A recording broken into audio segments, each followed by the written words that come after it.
Thank you, everyone. Just keep on shuffling in. We're going to be informal here. I'm glad to join you at your national specialty and extended specialties. Hope everything has gone well so far for you, and good luck for the rest of the week. I'm a veterinarian. I'm a solo practitioner. I'm a general practitioner. I see dogs and cats all day long and throughout their entire lives with the families that I have now seen 3 generations of families with pets. Where the little kids are grown up and had their kids now, and they're coming in with their animals, so it's a fun and rewarding career. And as a general practitioner, I see what is out there. I see people, adopting pets on the internet. I see people buying from breeders. I see people buying from puppy mills and so forth, and I see a lot of mixed breed animals, and I see what kind of diseases we see in all of these, and frankly, work to get people to understand that purebred dogs are no less healthy than mixed breed dogs. It's just that the types of diseases we see are much more predictable, and we'll talk a little bit about that today. I am also, I claim to be a breeder, even though my wife makes all the breeding decisions, but we are breeders of Gordon Setters, and we'll get into that a little bit in the rest of my intro here. So this is the genetic health of the French Bulldog, and don't think, oh my God, now it's going to be a really fancy genetics lecture, and because it's really in layman's terms, so that you can understand what's going on when you plan a breeding with your dogs, or when you're looking to purchase a dog, what you need to be looking for. So this is practical genetics for French Bulldog breeders and owners. Just so that you know the format of the talk today, it is a 3-hour lecture, which sounds like a long time, but it's going to whiz right through, because I'm talking about your breed, I'm talking about your pedigrees, and so it's going to really just tap your interest, and we'll just breeze through everything here. And don't think you have to take a whole bunch of notes. We have a generic handout that goes over the high points of the lectures and several different articles that I've written in the past, and this is being recorded by the French Bulldog Club of America and will be made available to everybody that couldn't be here today, so that everyone can benefit from it. So don't think you got to get everything down right now. It will be available to you. So I just want you to kind of understand and open up your minds a little bit about what we're talking about today. So I am also a member of the board of directors of the OFA. It's a not-for-profit organization. It is the largest repository of genetic screening information in dogs worldwide, and it is also a DNA repository, the largest repository of canine DNA with associated health data.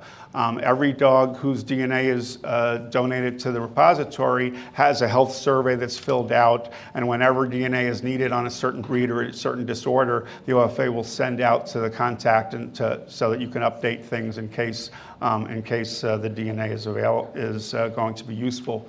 And that DNA is useful for research. Your parent club can direct the DNA to any researcher and make it available to them from club-funded or club-approved research. And it's been a wonderful repository to be able to get research done, because in the past, research would be funded by the Canine Health Foundation, and it would never take place. I also could use some water. Just a glass of water or something. And it can never take place because we never had the DNA. We need multi-generational DNA to do genetics research, DNA research, and the grant would be funded and never get spent, and the research would never get done because the DNA wasn't available. And now we know that the DNA is going to be available even before the research is funded. So it's a big, big thing, and we'll be talking about that a little bit as well. So that's just a little plug for the OFA. Directors are volunteers. We don't get paid anything to be in this organization, but we just try to guide it to be the most helpful for you guys. I'll go over some of the tools in the OFA website. As I mentioned, I'm a small animal practitioner in Connecticut, Freshwater Veterinary Hospital, and so I see dogs and cats all day long, and I see French Bulldogs just about all day long. This is my boy at home, Bobby. This was the day that he attained his junior hunter title, and we spent the rest of the day celebrating by getting all the sticks and twigs out of him, to try to get that done.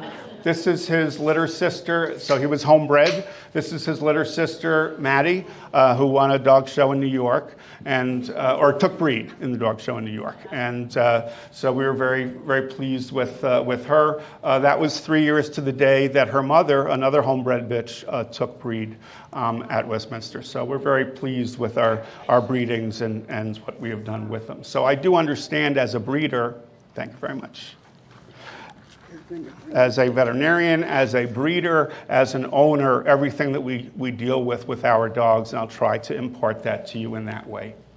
So the first thing I need to talk to you about is we're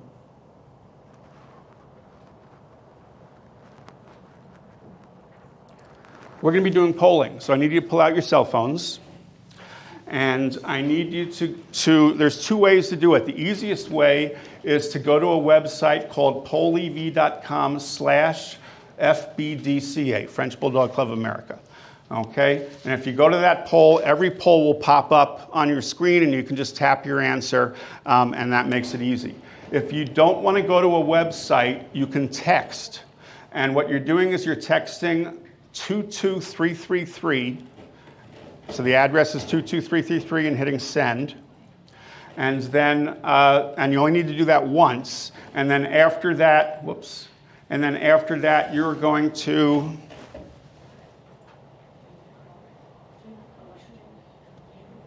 hit your answer, A or B. Let me just log in here.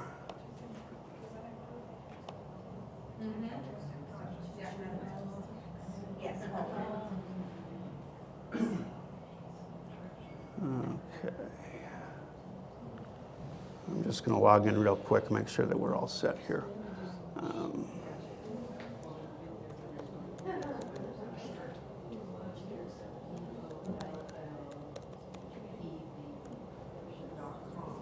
No internet. I've got internet.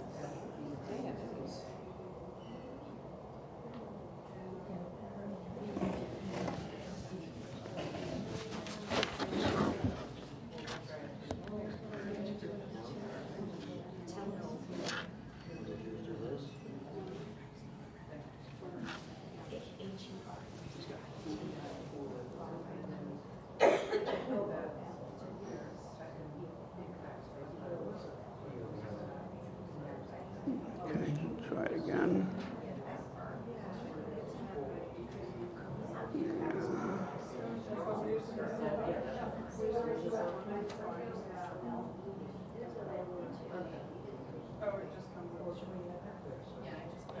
Oops. No internet. There we go. Okay.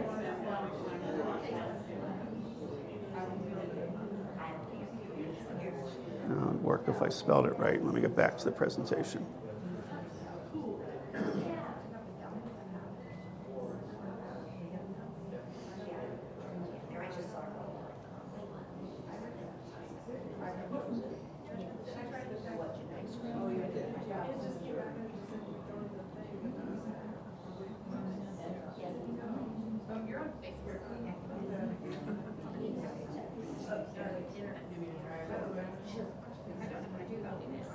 All right, so it should pop up for you.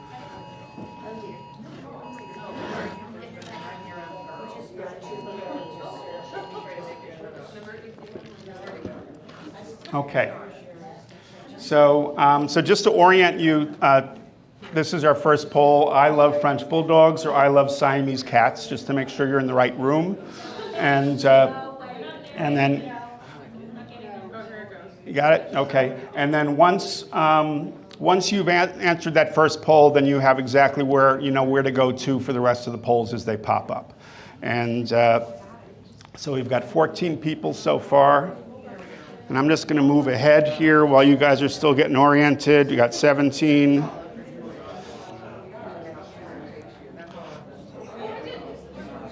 So this one's just a multiple choice poll. And we see that 100% of you love French Bulldogs, and we don't have to chase any Siamese cat people out of the room. Okay.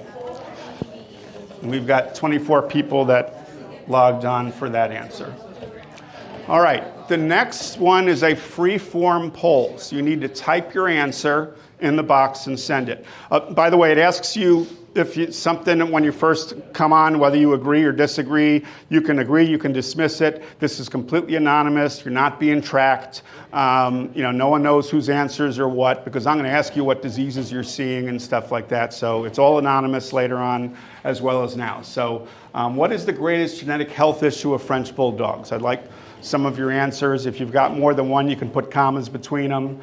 You can answer multiple times. So we've got intervertebral disc disease, breathing, patellas, colors, cystinuria, trachea, BOAS, so all involved with the whole breathing system there.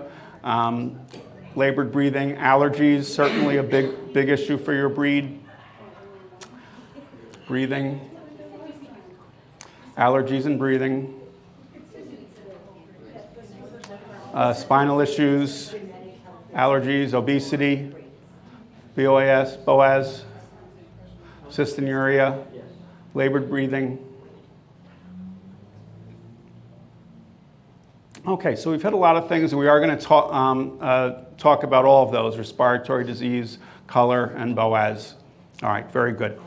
So the next question is, what are your questions concerning the genetic health of French Bulldogs? What types of things are you thinking that I'm going to be addressing today, or that you would like me to address today? What are your biggest questions and concerns? Okay, so BOAS.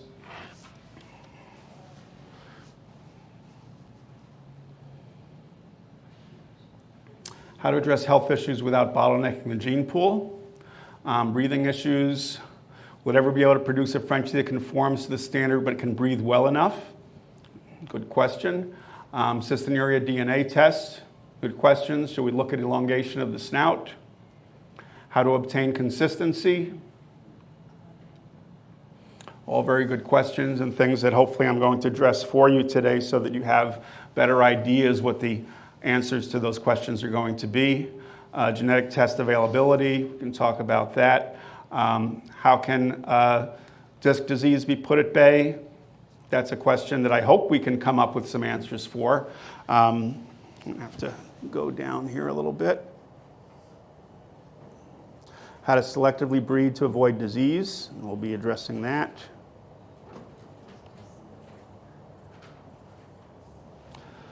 Okay, how to obtain, let's see, respiratory tests. Okay, good enough. All right, so we are going to address all of those today, so let's move on.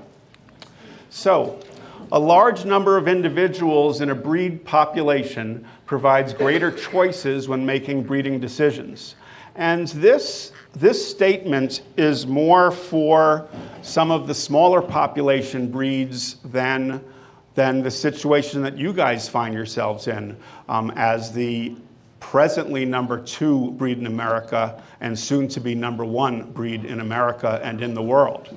So, but that is, an important thing, that we need a large breeding population to give us choices. So that I can look and say, I like this dog, I don't like that dog. I'm looking for this, I'm not looking for that. I'm looking for this test result, I'm not looking for that test result.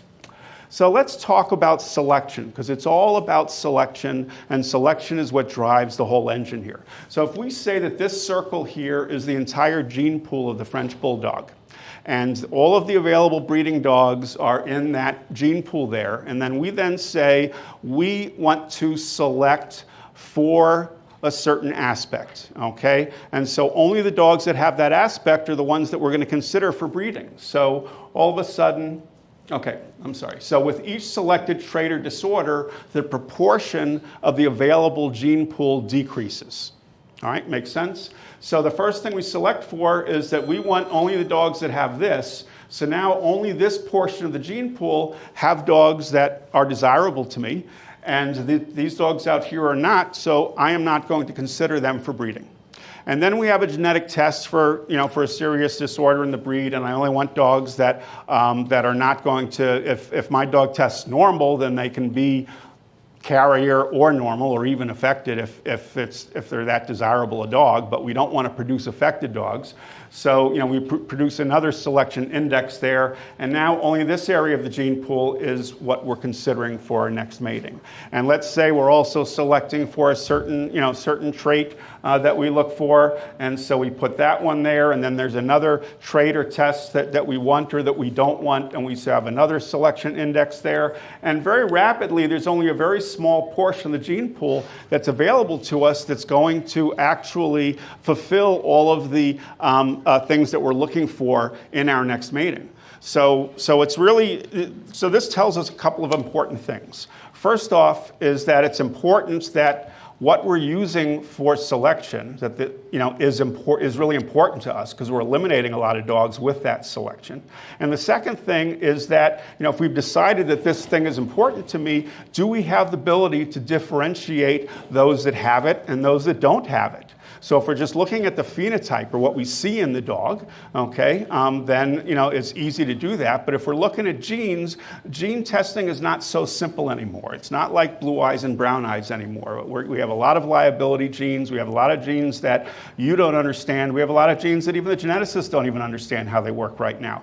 And so there are a lot of things going on. So we need to understand that if we're using something for selection, it darn well better actually represent what we want and what we don't want. Otherwise, we're losing valuable individuals from that gene pool. So those are some of the things we need to think about with selection. And we'll talk about selection throughout this entire lecture because that's what it's all about, is selection. Otherwise, it's just random breeding. So let's talk a little bit about the registration statistics of the French Bulldog. And we're not going to go that far back, but let's go far back to 1985. Okay, in 1985, you were the 94th most populous breed with 318 dogs registered. Okay, that was your breed in 1985. And looking every 5 years, you grew. Okay, you were growing a little bit. And then from the 2000, when you were 71st, to 2005, you jumped to the 38th, with 4,000 dogs registered. All right? And then in the next decade, you jumped to the 21st with over 7,000. And here now we're just going to go from 2010 on an annual basis up to last year's registration statistics. And so we see a continual rapid rise in the number of dogs being registered, in the popularity of your breed, in the ranking, the AKC ranking of your breed, becoming a top 5 breed in 2017, becoming the number 3 breed in 2018, becoming the number 2 breed in 3 breed in 2019, becoming the number 2 breed in 2020, and last year rapidly about to overtake the Labrador Retriever as the number 1 breed in America. We've seen, look at the huge increase in numbers of dogs being bred here in the last 5 years. There was a little bit of a downshift last year, but trust me, the numbers that we're seeing for this year already tell us we're going to far surpass things. So it is a breed that America has fallen in love with, that the world has fallen in love with. It is the number 1 breed in Europe, and it will be the number 1 breed in America probably by next year. When you look at the number of litters that were bred, again, the number of litters goes up exponentially. And while it doesn't give us an exact one-to-one, if we take the number of litters that were registered with the AKC and use that as a divisor on the number of dogs that were registered, then we can kind of come up with a number of pups per litter, even though it's not, exact, because some people have concerns about decreasing litter sizes, and in actuality, your litter sizes have been going up based on the number of dogs being registered. So it's not like we're seeing decreases in litter size just based on the AKC registration statistics. That's a good sign. So the percent of all registered dogs being bred. So that's an interesting thing because, and I've broken down the AKC breeds to the top third, middle third, and bottom third based on their populations. Because small population breeds, the number of dogs being bred are going to be a much greater percentage of the entire breed. And very large population breeds, the percentage of dogs being bred are going to be much, much smaller because you have a lot more breeding going on, you have a lot more commercial breeding going on, and so forth. forth. But what's really interesting is that here's French Bulldog at number 2, is that the average of the top 1/3 of all breeds, from Labradors down to the Alaskan Malamute, is 10.4%, and the average percentage of French Bulldogs bred is 20.4%. And that's all AKC registered dogs. That's not just club members, that's all AKC registered dogs. So 1 out of 5 French Bulldogs that are born and registered are being bred. Okay, so on one hand, it's giving you a lot of diversity. Okay, giving you a lot of dogs to choose from. It's not like we only had 3 litters this year. Oh my God, who can we choose from to breed next year? Because that's what what a lot of small population breeds are dealing with. So you don't have that problem, but you've got a lot of dogs being bred here. So, and in actuality, that number is even higher if you go back a couple of years. So for the dogs born in 2016, you've got close to 25% being bred. And then the younger dogs, of course, are not old enough to be bred yet or have not been bred yet. So that graph kind of falls off the chart there. But those are the numbers. And most breeds, now the average for the top 1/3 is about 10%. So people love French Bulldogs, people are breeding French Bulldogs, people are buying French Bulldogs. That is not an issue that you've got with your breed, is marketing it so people will like them and purchase them. They love them, okay? That's something behind you. You don't have to deal with that anymore. Maybe they love them too much, and that's what we need to worry about a little bit. So, consequently, this is based on AKC statistics using the parent club information and the AKC statistics. What percentage of your breed has been bred by French Bulldog Club of America breeders? All right, so again, for small population breeds, it's really high. For large population breeds, and for your breed, it was at 3% in 2016. It's now down to 1% in 2020. So only 1 out of 100 litters that's being bred in French Bulldogs is being bred by a French Bulldog Club of America member. So the control of your breed is no longer within your club anymore. And so that becomes an issue because now you've got 99% of the French Bulldog breeders. How do you educate them? How do you let them know how to properly breed a French Bulldog? These are the issues that a parent breed club deals with and can address in a good way, but how do you address it when so few of your breeders are actually doing the breeding? And so that's a big issue. And all I can say is that you, as the parent breed club, your responsibility is to show leadership, is to create pathways and to create some kind of template for what a breeder should do, what tests should be done, what things should be thought about in terms of common diseases and so forth, and that you need to be the leader as a club and as members of the club to educate the rest of the world, mainly buyers as well as the commercial breeders, and in terms of what needs to be done to keep your breed healthy and keep it from deteriorating due to not selecting for health and selecting for things that are important to your breed. So that's a big issue that you as a breed club deal with that a lot of other breed clubs aren't dealing with, but certainly it's a major factor for you guys to be thinking about here, is that how can you influence what's going on in your breed to keep your breed healthy? You don't want to see your breed deteriorate. It's great that your dogs are healthy, but you don't want all the French Bulldogs in America's health to deteriorate and you to get the bad rap for it. All right, because the other breeders are not breeding for healthy dogs. So that takes leadership that I don't even know how to tell you all the different things that it can take, but it certainly is where it needs to come from so that we can have healthy breeds in America. Okay, so this next part of my talk I'm sorry, I was going to say it's a 3-hour talk. It'll go quick. I am going to take about a 10-minute break, somewhat halfway in between. The first half of the talk talks about pedigrees and registrations and numbers with you, so that you understand about the genetics of your breed and the background of your breed. And the second half talks specifically about health and health issues. So, just so that you kind of know, what we're looking at right here. So this next part is based on an article I wrote for the AKC Gazette, like 35 years ago maybe, when everybody got through with Gazette, was a subscriber. The ins and outs of pedigree analysis, genetic diversity, and genetic disease control. So there are tons of copies of this on the internet as a generic article. Actually, it uses a pedigree of one of my Gordon setters as an example. If you Google ins and outs of pedigree analysis, you'll find it in many places. There is a copy on Serious Dog, and there is a truncated copy in your handout today. So first, before we go to this, I want to, hold on, responses.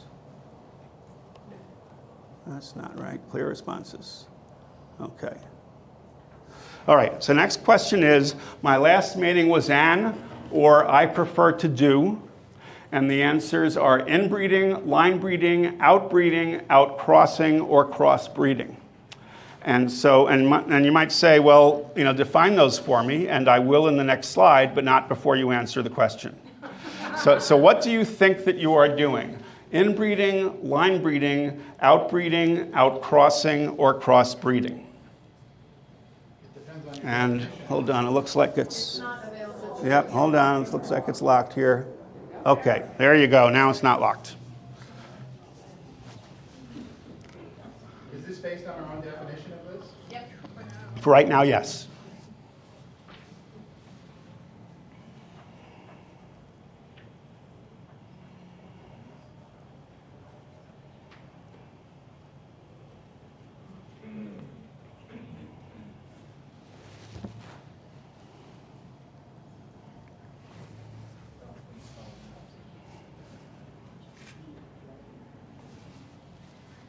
Okay, you can keep answering. Now I'm going to reveal. Okay, so 17% say you're doing inbreeding, 52% say you're doing line breeding, 9% outbreeding, 17% outcrossing, and 4% crossbreeding. Okay, so let's talk about what each of these terms mean. So inbreeding has a different definition for a geneticist than it does to a breeder. So as a geneticist, any mating that has a common ancestor between the sire and the dam side of the pedigree can calculate a number called an inbreeding coefficient. There's a relationship between the sire and the dam, and so there is some inbreeding involved there. Whereas I understand that as a breeder, inbreeding is like a father-daughter or a full brother, full sister mating. So very, very tight inbreeding in your definition. Line breeding is a less intense form of inbreeding, usually attempting to concentrate the genes of a particular ancestor. So, the sire and dam aren't closely related, but there are some common ancestors that you're looking to reproduce or bring their traits forward into the offspring. Outbreeding is breeding dogs less related than the average of the population.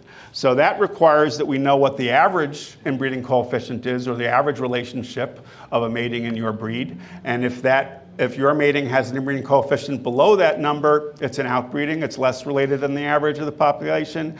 And if it has a higher than average number, then it's more of a line breeding. It's a more closely related mating than the average in your population. Crossbreeding is breeding two different breeds together. And I'm hopeful that, we haven't seen lots of, haven't seen a Frenchie Doodle yet, but there are probably some crosses that French Bulldogs are being involved with, but it's nothing that's caught on as a big fad like the Labradoodles or the Puggles or things like that yet. So. Yeah, well, we'll talk about all of those other, but the thing is that Crossbreeding is being honest about I'm doing a crossbreeding, not saying, oh, look what happened in my French Bulldog mating. I've got a strange, I've got great hair and I've got great colors, So to say that I want those dogs registered as purebred French Bulldogs is a lie. And so that's a different question and a different story. We're talking about purposeful crossbreeding to produce a dog to sell. Outcrossing, I understand that the word for outbreeding that's used by breeders is outcrossing. Okay, so you talk about line breeding or outcrossing as the two opposites. As geneticists, we like to reserve the word cross to when we're actually bringing two different breeds together. But it is semantics. We do understand what each other are talking about. Okay, so here are three different populations of dogs. We've got purebred dogs. We've got a designer bred dog, this was the original crossbreed, was the Cockapoo from a long time ago. And then we've got random bred dogs. And I used to say that this is actually only two populations of dogs. That purebred and designer bred dogs are dogs that are purposefully bred. So a person decides what two dogs are being bred together. And random bred dogs, it's the dogs themselves that make that decision. But in actuality, that statement isn't even true anymore, because one of the biggest commercial endeavors right now in dog breeding is bred for rescue. Is that America has been told, rescuing dogs, buying a rescue dog is much better, don't shop adopt and all that stuff. Okay, and that we need rescues, and there aren't enough rescues to go around to satisfy America's appetite for dogs. So the commercial breeders are saying, okay, we're going to do crossbreeds. We're going to breed crossbred dogs and sell them as rescues, and so that's what has happened now in America. And it's amazing as a practitioner how many rescue dogs come in that are all between 8 and 12 weeks of age. It's like, the only dogs that need to be rescued in the U.S. are puppies. It's just, but that's what it is. Okay, that's what it is. But to me, the issue that I'm trying to make is that if a person makes a decision to breed two dogs together, then there is some responsibility in that decision as to which two dogs get mated together. And that's about selection, and that's what the main gist of this entire talk is about. Okay, so here's one of my favorite cartoons, and Rob says, ever heard the expression familiarity breeds contempt? And Satchel ponders for a while and he says, no, in the dog world we say familiarity breeds hip dysplasia. So this is what the public thinks about dog breeding, is that if you breed dogs that are where the parents are somewhat related to each other, you're going to see disease. And so that's where purebred dogs get a bad rap in that regard. But the bottom line is, and there's plenty of well-done research to show that mixed breed dogs have just as much inherited disease as purebred dogs do. It's just less predictable. It occurs at random. So let's talk a little bit about, so that there are two numbers that I need you to understand a little bit about so that we can talk about this next part of the talk. So I told you it wouldn't get too complex, but two things to understand. One is what that inbreeding coefficient is. Sewell Wright in the turn of about the early 1900s came up with the formula for it. And let me read the definition, then we'll break it down for you.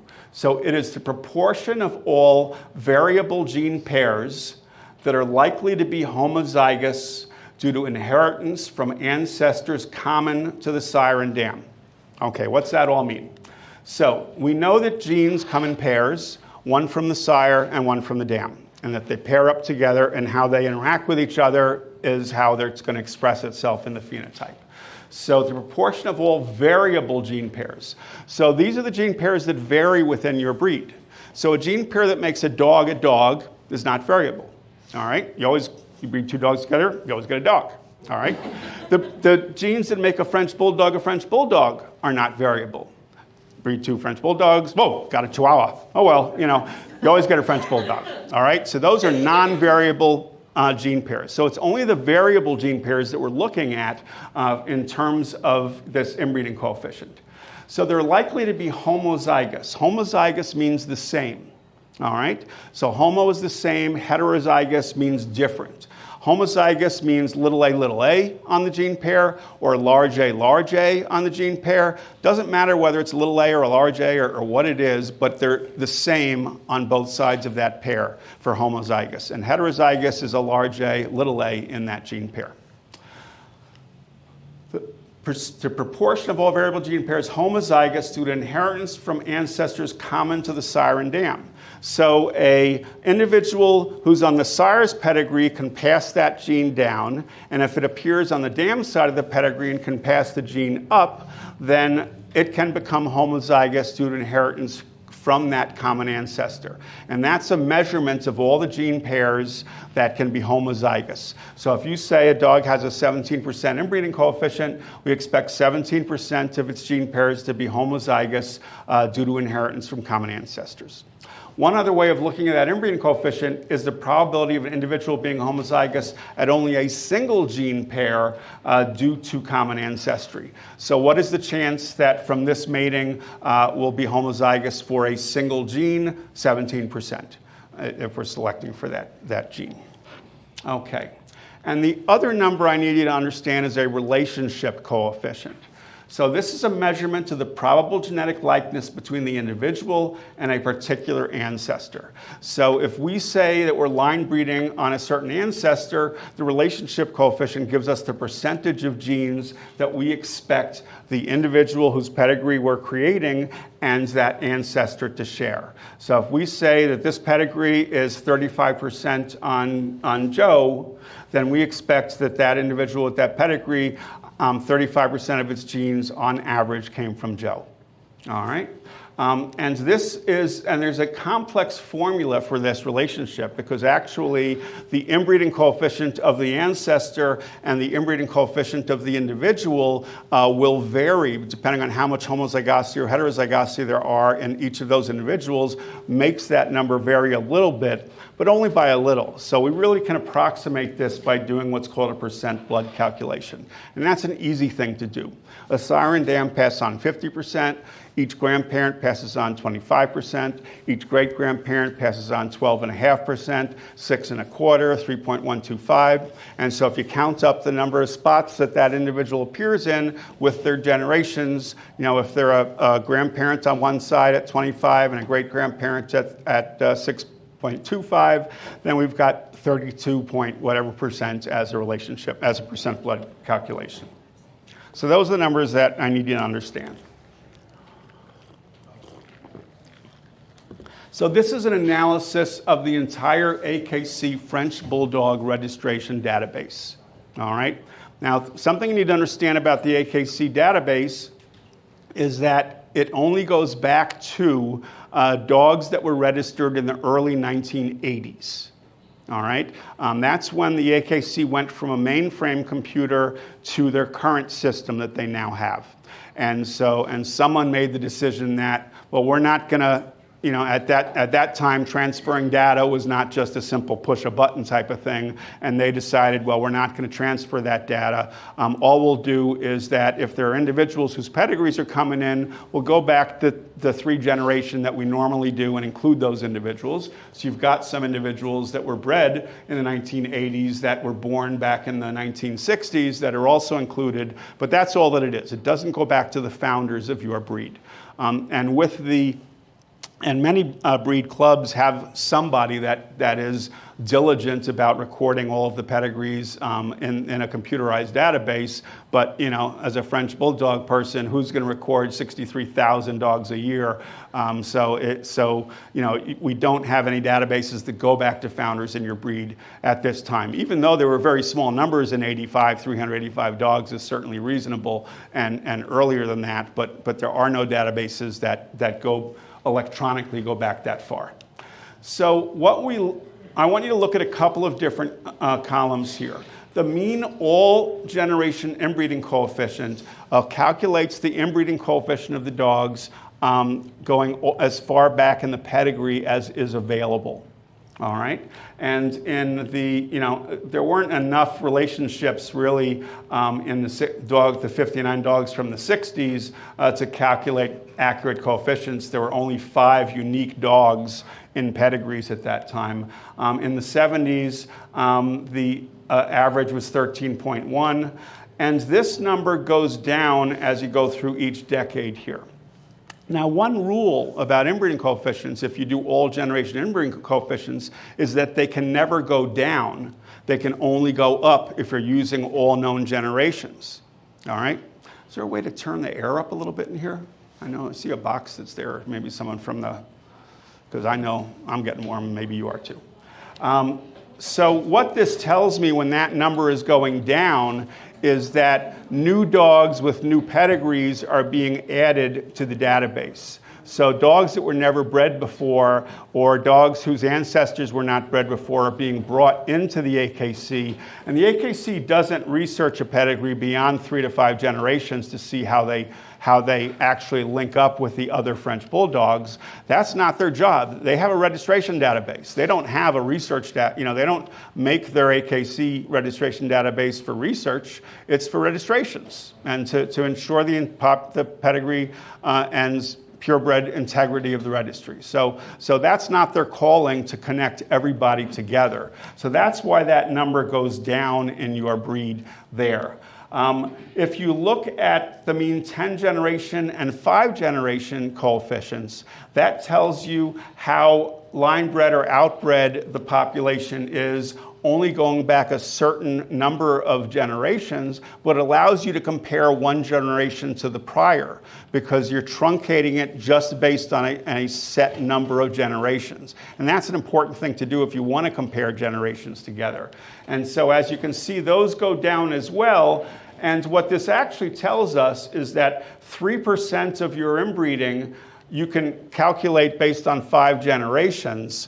And when you go all the way back, and an average pedigree goes back 34.4 generations in this decade that only just started now, only adds 0.7% of homozygosity to those pedigrees based on the pedigrees that have been submitted to AKC. So again, it doesn't connect everyone together. So, and there are 2,204 unique ancestors in a pedigree, in an AKC pedigree that goes back 34 generations as of right now. So how useful is this information to us?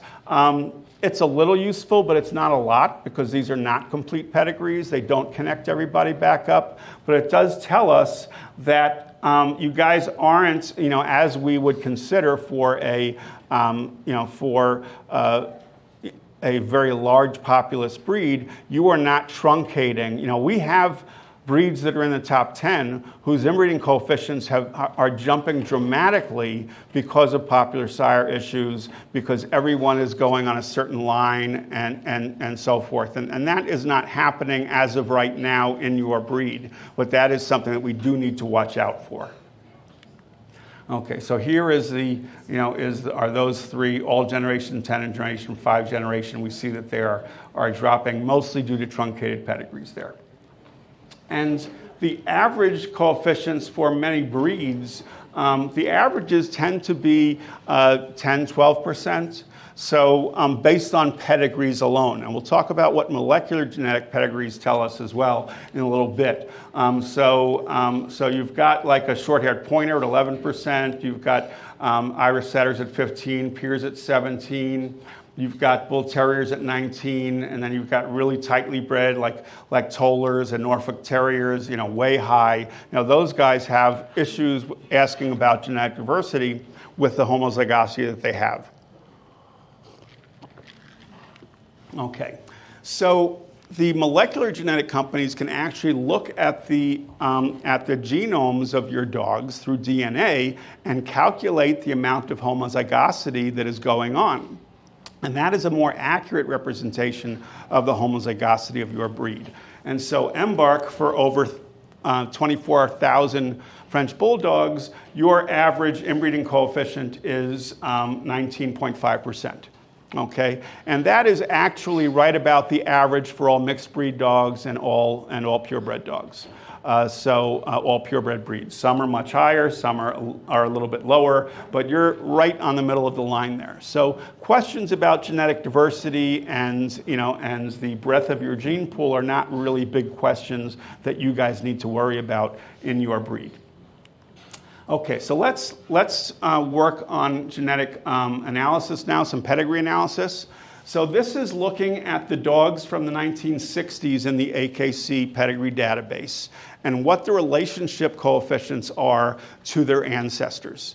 And so what we see is that Bessing Vine, the Prince of Laurelwood in the 1960s had a relationship of 10% to all of the, on average, to all of the dogs from the 1960s.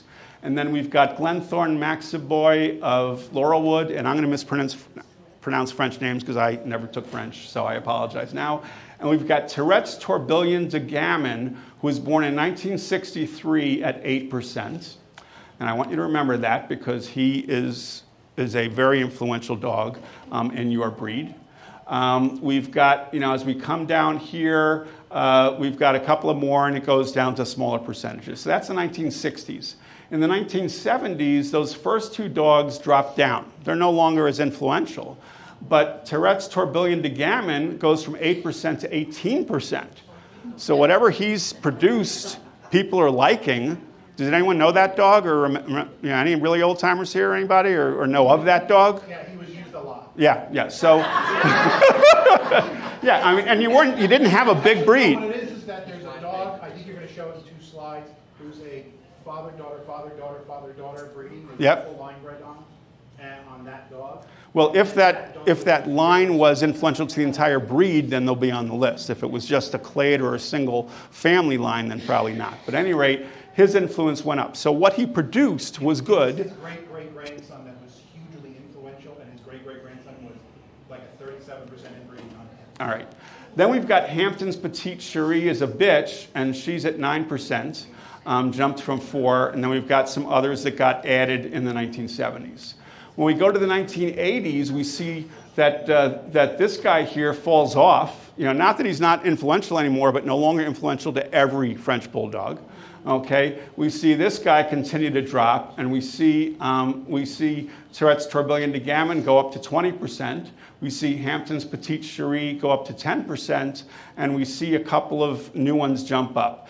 Burlington Birdie of Baristi jumps in at 8%, was born in 73, and in the 1980s, all of a sudden, he influences everybody. So he was heavily bred very quickly. 1990s, he stays up there. We've got Petite Cherie stays up there. We've got this guy stays up there. We've got Fairmont Radar, our head goes up. We've got a couple of more added to the list. In the 2000s, we see Tourette's Tourbillon de Gammon drop a little bit, and now we're starting to see a lot of breeding going on. So for someone to be influential to the entire AKC registry database, it's got to be way, really influential to every single line. And so he does drop slightly, as does Petite Cherie. Some others start dropping down, and Birdie drops down a little bit as well. And you've got one individual, Cox's Good Time Ace in the Hole, that jumps in at 5% in the 2000s, 15 years after he was born. And in the 2010s, you see Tourbillon de Gammon drop down a little bit again. We see Petite Cherie drop down a little bit. We see Burlington Birdie drop down a little bit. And we see 2 new dogs jump in at 5 and 3 that are older dogs because they don't have birthdays recorded. So that means they were in the early part of the database. But they are influential just based on background. And then lastly, in the 2020s, these are the guys that are left that have influence. Birdie actually is no longer influential to everybody in their pedigrees. Tourbillon de Gammon at 6%, Petite Cherie at 3%, Belbulican du Champagne Mondo at 5%, Truhali Skywalker at Glenlee at 4%, and Kolum Izrovsky Skotsky at 4%. And so those are the dogs that are influential to every single French Bulldog on average in the pedigree database. So that's how things change in your breed gene pools over time and who is influential and who isn't influential. So let's now look at a couple of pedigrees of dogs. And so I've selected a couple of them. So the first one I've selected is, maybe you've heard of them, Fox Canyons. I won the Ward Gold Shield, okay? So I know he's a big winning dog, you know. So I picked him, and to look at him, now I apologize for the asterisks, but one of my computing programs uses an asterisk as uses a apostrophe as a delineator, and so I had to replace all the apostrophes with asterisks, otherwise it messed up the database. So I apologize that the pedigrees have asterisks instead of hypotheses, but this is his pedigree. And so he's not a tightly bred dog. His inbreeding coefficient on 5 generations is 1.3, on 10 is 4.1, and all generations is 5.7. So not a tightly bred dog, probably kind of average for your breed, or maybe even slightly less than average inbreeding coefficient. So we've got Roable Fabelhaft Inferno, appears a couple of times as a great-great-grandparent, and then a triple great-grandparent, and so forth down the line. So if we look, Roable Fabelhaft Inferno has a percent blood of 15.6%, doesn't appear until as a great-great-grandparent, and appears 3 times in the pedigree, but contributes more than any great-grandparent in the pedigree because he is line bred on. So he is the most influential line bred ancestor in the pedigree.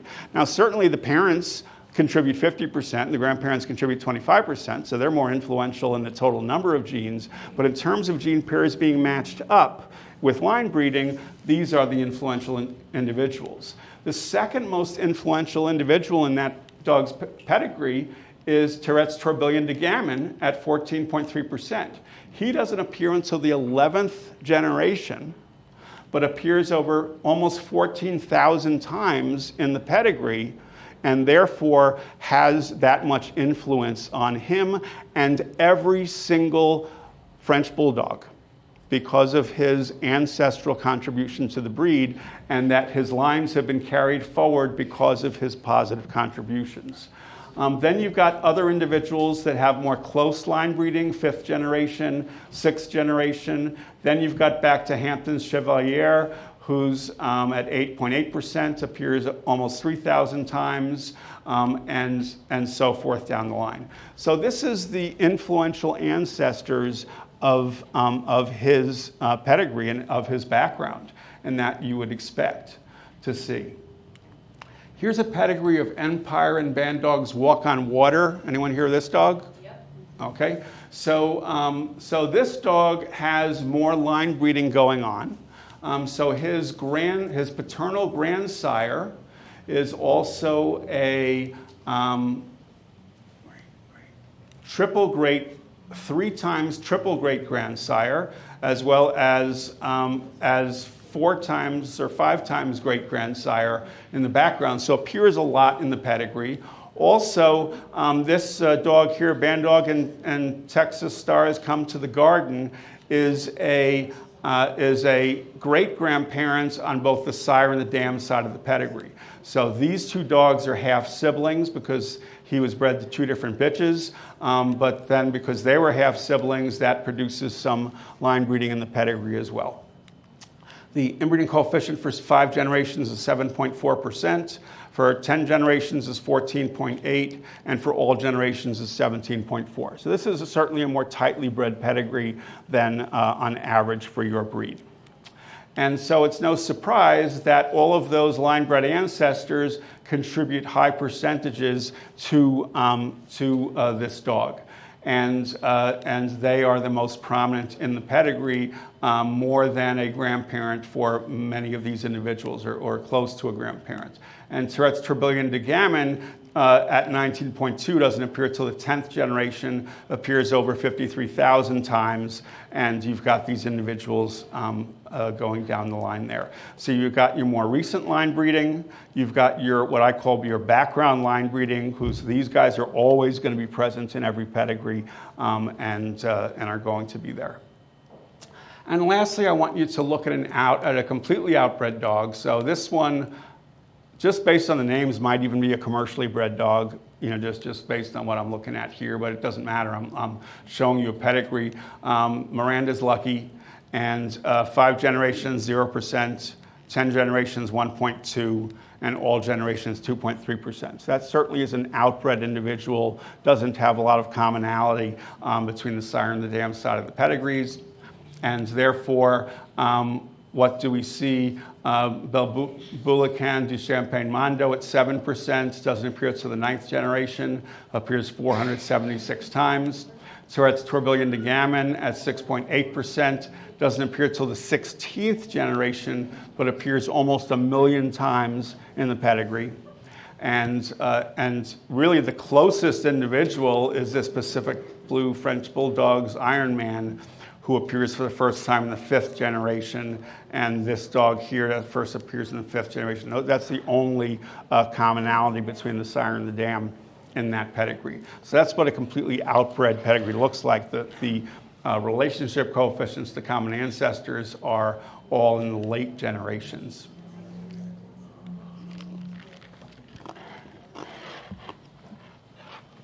The last thing I want you to understand about pedigree analysis is, once again, that you must, if you're comparing one dog to the other, is my dog more line bred than that dog, or outbred or whatever, you need to compare based on the same number of generations in the pedigree. So you can't compare a 4-generation pedigree inbreeding coefficient to another dog's 10-generation coefficient, because they're not going to be the same. You have to compare on the same line. You have to look at full pedigrees and you have to compare them, so that does require a computerized database or whatever else you need to work with to say accurately, well, this dog is tightly bred, this dog is moderately bred, and this dog is outbred here.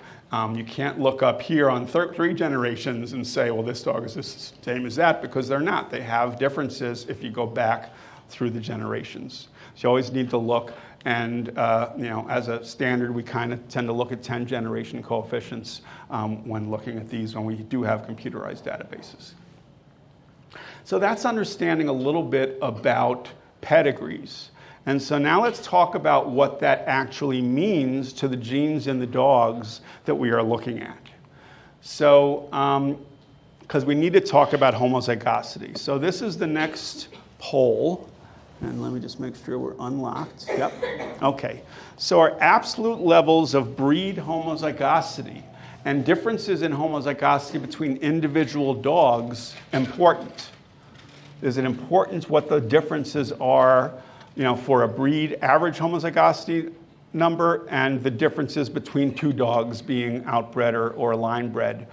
Is that a big factor in looking at those dogs?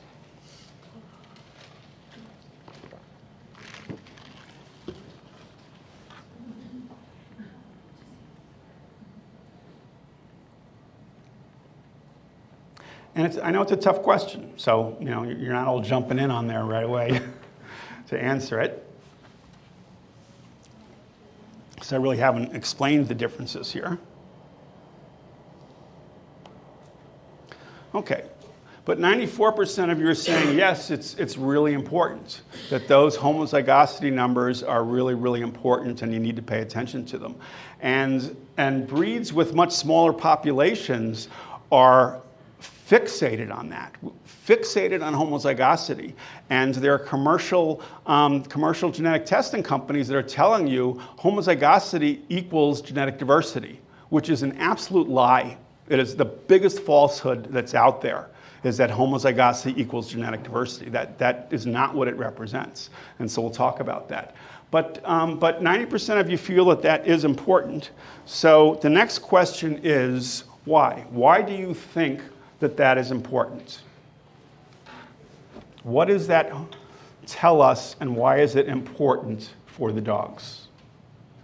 And again, I know it's a tough question.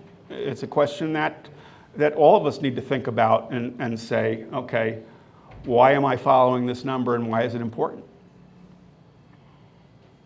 And it's anonymous, so don't be afraid to put down something that you think might be right or wrong or silly or whatever.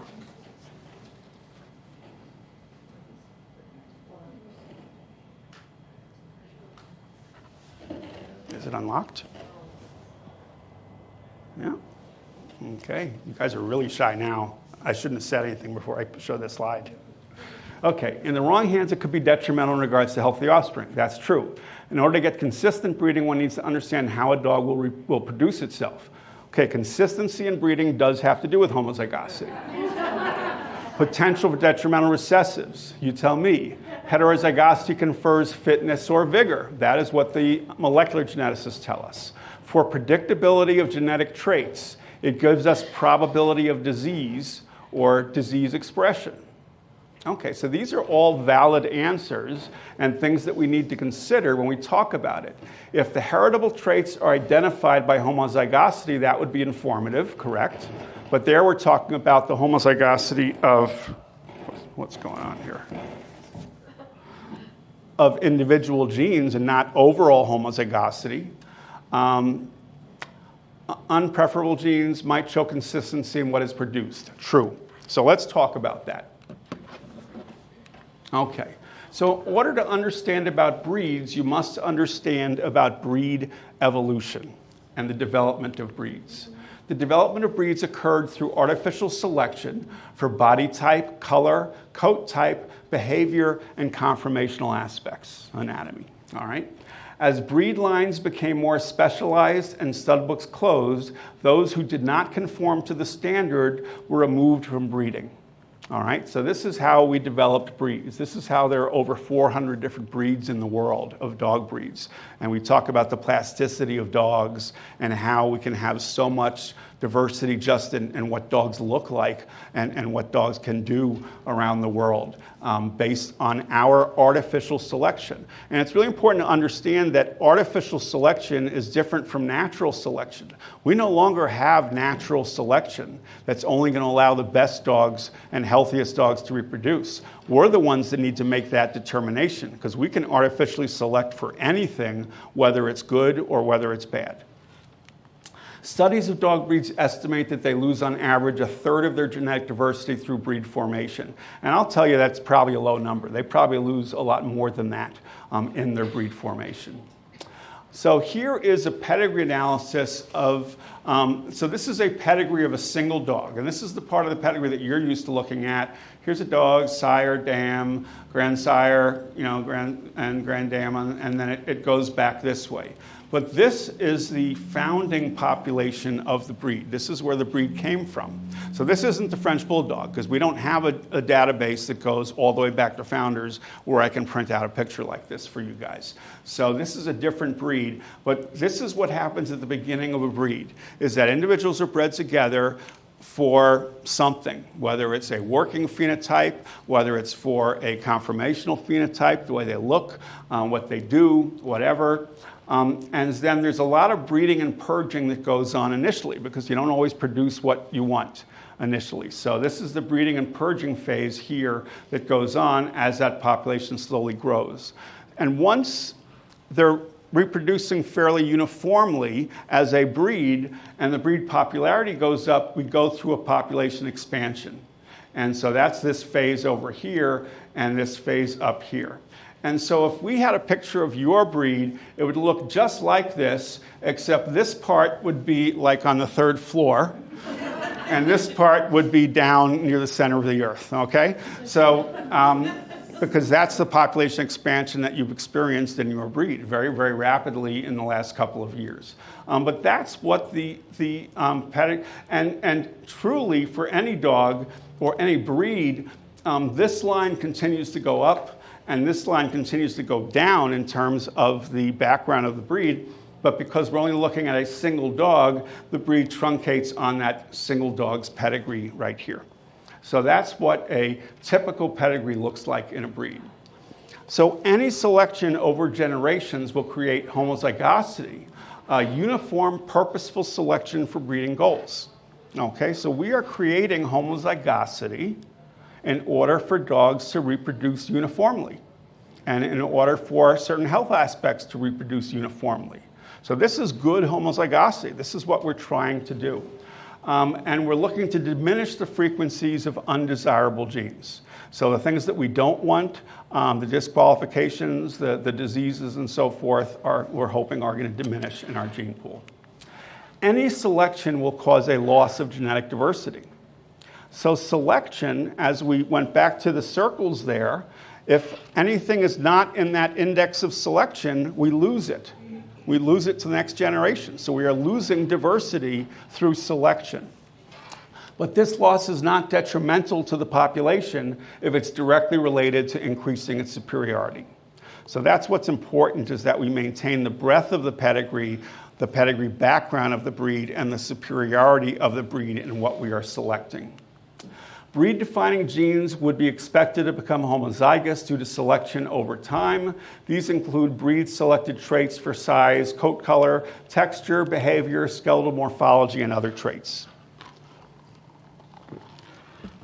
And the molecular geneticists will find these breed-selected traits, and they will call them selection sweeps. So when they line up the chromosomes of all the dogs in your breed, everybody has a certain area of the gene pool that's exactly the same on this chromosome and on that chromosome. And it's centering on selected traits, whether it's for size, whether it's for colors, whether it's for whatever else you're selecting for. Those are going to be selective sweeps and what they call runs of homozygosity, because everyone's going to have those things because it's what creates your breed.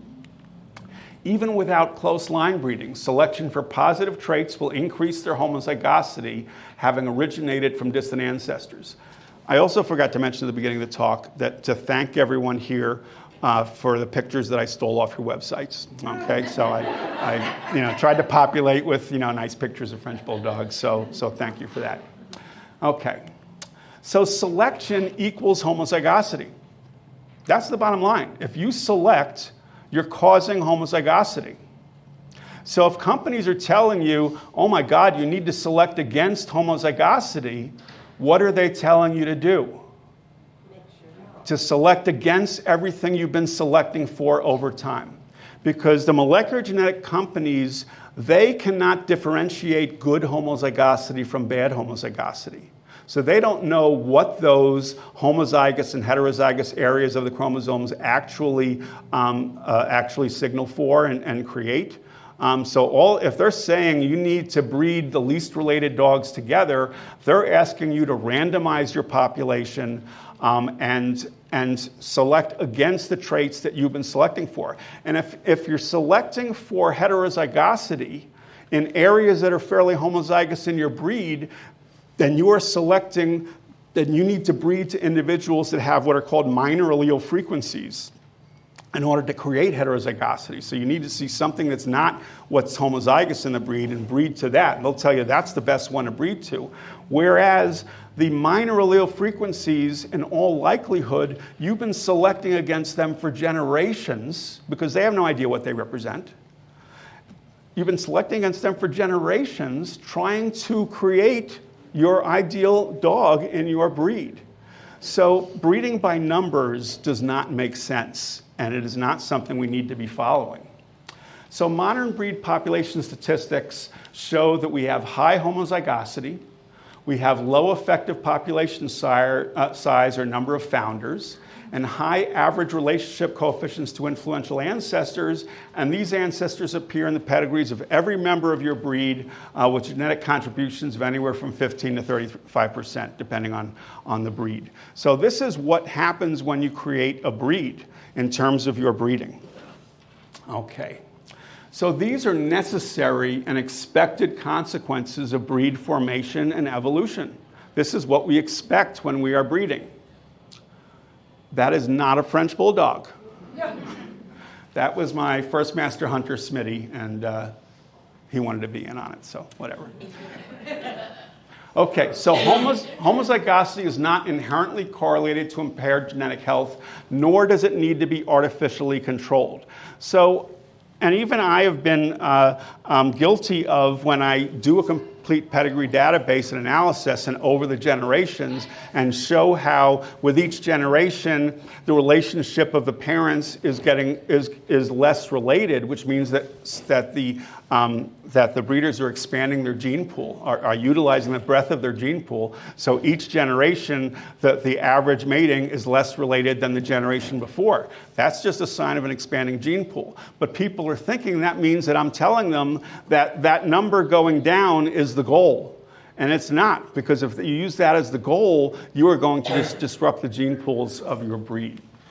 Healthy breed gene pools require expanding or large stable populations. It allows the creation of new family lines, allows for within breed diversity, and population contraction causes loss of breed diversity and quality breed lines.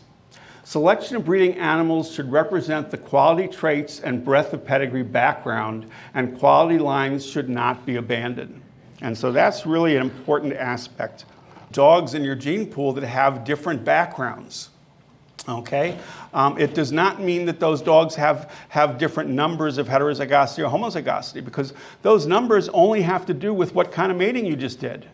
If you take a population of dogs and you breed the least related dog here to the least related dogs there, that next generation will have low homozygosity, high heterozygosity. If you take that same population of dogs and you line bred certain dogs that were related to each other and line bred other dogs that were related to each other in different family lines, the next generation is going to have higher homozygosity. Have you changed the genetic diversity of your breed? No, it's the same genes, it's the same dogs. So all that average homozygosity or heterozygosity tells you is what is the average type of mating that you did in the last breeding. Okay? So it really isn't something that should be a goal. You should utilize outbreeding to bring things in that you need. You should utilize line breeding to fix things that you want to keep. So those are the tools of breeding, but the numbers are not the goals of breeding. So the popular sire syndrome is one thing that we do need to talk about, because that is a big issue, even in populous breeds. So I'll bring it up even with you guys. So this is a geneticist's pedigree where circles are females and squares are males. Horizontal lines are matings and vertical lines are offspring. And so we'll say that this is a diverse gene pool, even though it's a small pedigree. And then a dog comes along and everybody oohs and ahs and says, oh my God, what a magnificent dog. You know, I love that dog. I want to breed to that dog. So different bitches are brought to him from different areas of the gene pool very, very rapidly over a short period of time. And everyone loves what he's producing and it's winning. And then they start line breeding on him. And very, very rapidly, within a very short period of time, his genes are distributed across the entire gene pool. And that's what the popular sire syndrome does with our gene pools. And it is the single most influential factor in restricting breed gene pool diversity. So the overuse of popular sire quickly disseminates his genes throughout the gene pool, and here's the key factor, without the benefit of evaluation over time. So you don't know what genes that dog is carrying, and his genes are being spread very quickly, and we won't know for a few generations what he was actually carrying until maybe, we can't get rid of his influence because it's been spread so far. The other insidious aspect of the popular sire syndrome is that it causes the loss of other quality male lines that should be contributing to the gene pool. So there are only so many quality bitches that are being bred with each generation. And if a significant portion of those bitches are all being bred to a popular sire or a popular sire line, we are sidelining other quality males that should be contributing to the gene pool and losing those aspects of our gene pool. So it's really important to watch out for that. It's a tough thing because I know it's very flattering to have a popular sire and a popular dog, and everyone wants to breed to them. And Smitty's brother Jones was one of our top breeding dogs and show dogs. And his first litter at our national specialty, one of the daughters took best in sweeps, and the other one took best puppy in the national specialty.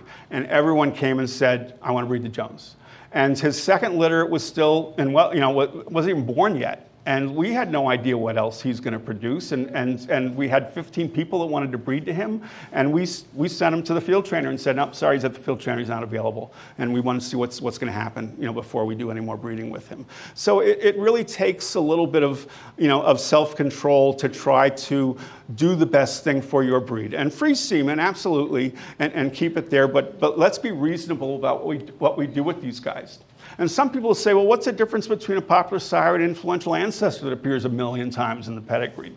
Well, an influential ancestor's contribution is continually evaluated through its descendants who have to compete with others for breeding status. Every generation, that dog must compete and outcompete other dogs to be able to be used for breeding. Whereas with a popular sire, you don't have that competition.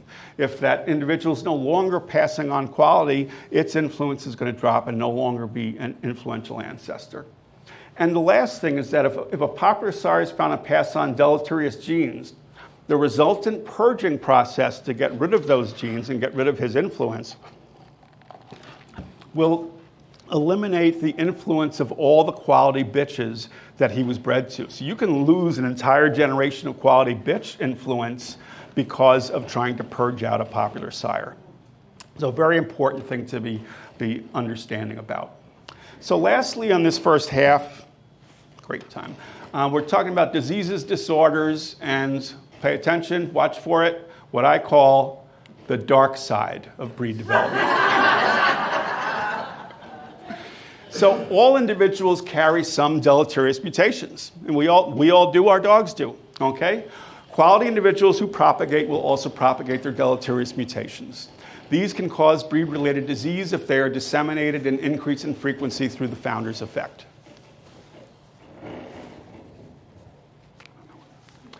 Breed propagation must always include active monitoring and selection, okay? Monitoring, health screening, breed health surveys, and selection against genetic disease. Without this selection, the genetic health of the breed will decline. Health is not automatic, okay? Artificial selection does not select for health unless you actually select for health. Otherwise, health will deteriorate. Health is not a natural in dog breeds or in any domestic animal breeding. You must select for health or you're not going to get it and you're going to deteriorate. You know, people that say, hey, I got a French Bulldog. Hey, you got one, let's breed our French Bulldogs together. You know, that is not how you breed French Bulldogs or any kind of dog. You must select for healthy parents to pass on health. The genetic health of a dog breed is not a direct function of homozygosity or heterozygosity, but of the accumulation of specific disease liability genes. It's specific disease genes that are being passed on. So, and that kind of segues into our next half here, is how do we identify those disease genes, or even if we haven't identified them, how do we select against them? So lastly, breed maintenance. In response to perceived concerns with genetic diversity, some advocate for homozygosity testing and species survival plan type outbreeding programs. So this is where the molecular geneticists are getting it wrong, because they were taught by conservation, they were taught all their population genetics. So I was trained as a population geneticist, not as a molecular guy. But the molecular geneticists, they needed to take some courses in population genetics. And who comes in and teaches it? Conservation geneticists that are working with endangered species. And so that's all that they know about. And what they're told is that, you know, if you've got an endangered species with very small numbers, you need to outbreed to create as much heterozygosity as possible and prevent the homozygosity of disease liability genes. And so you want to randomize the population and just outbreed.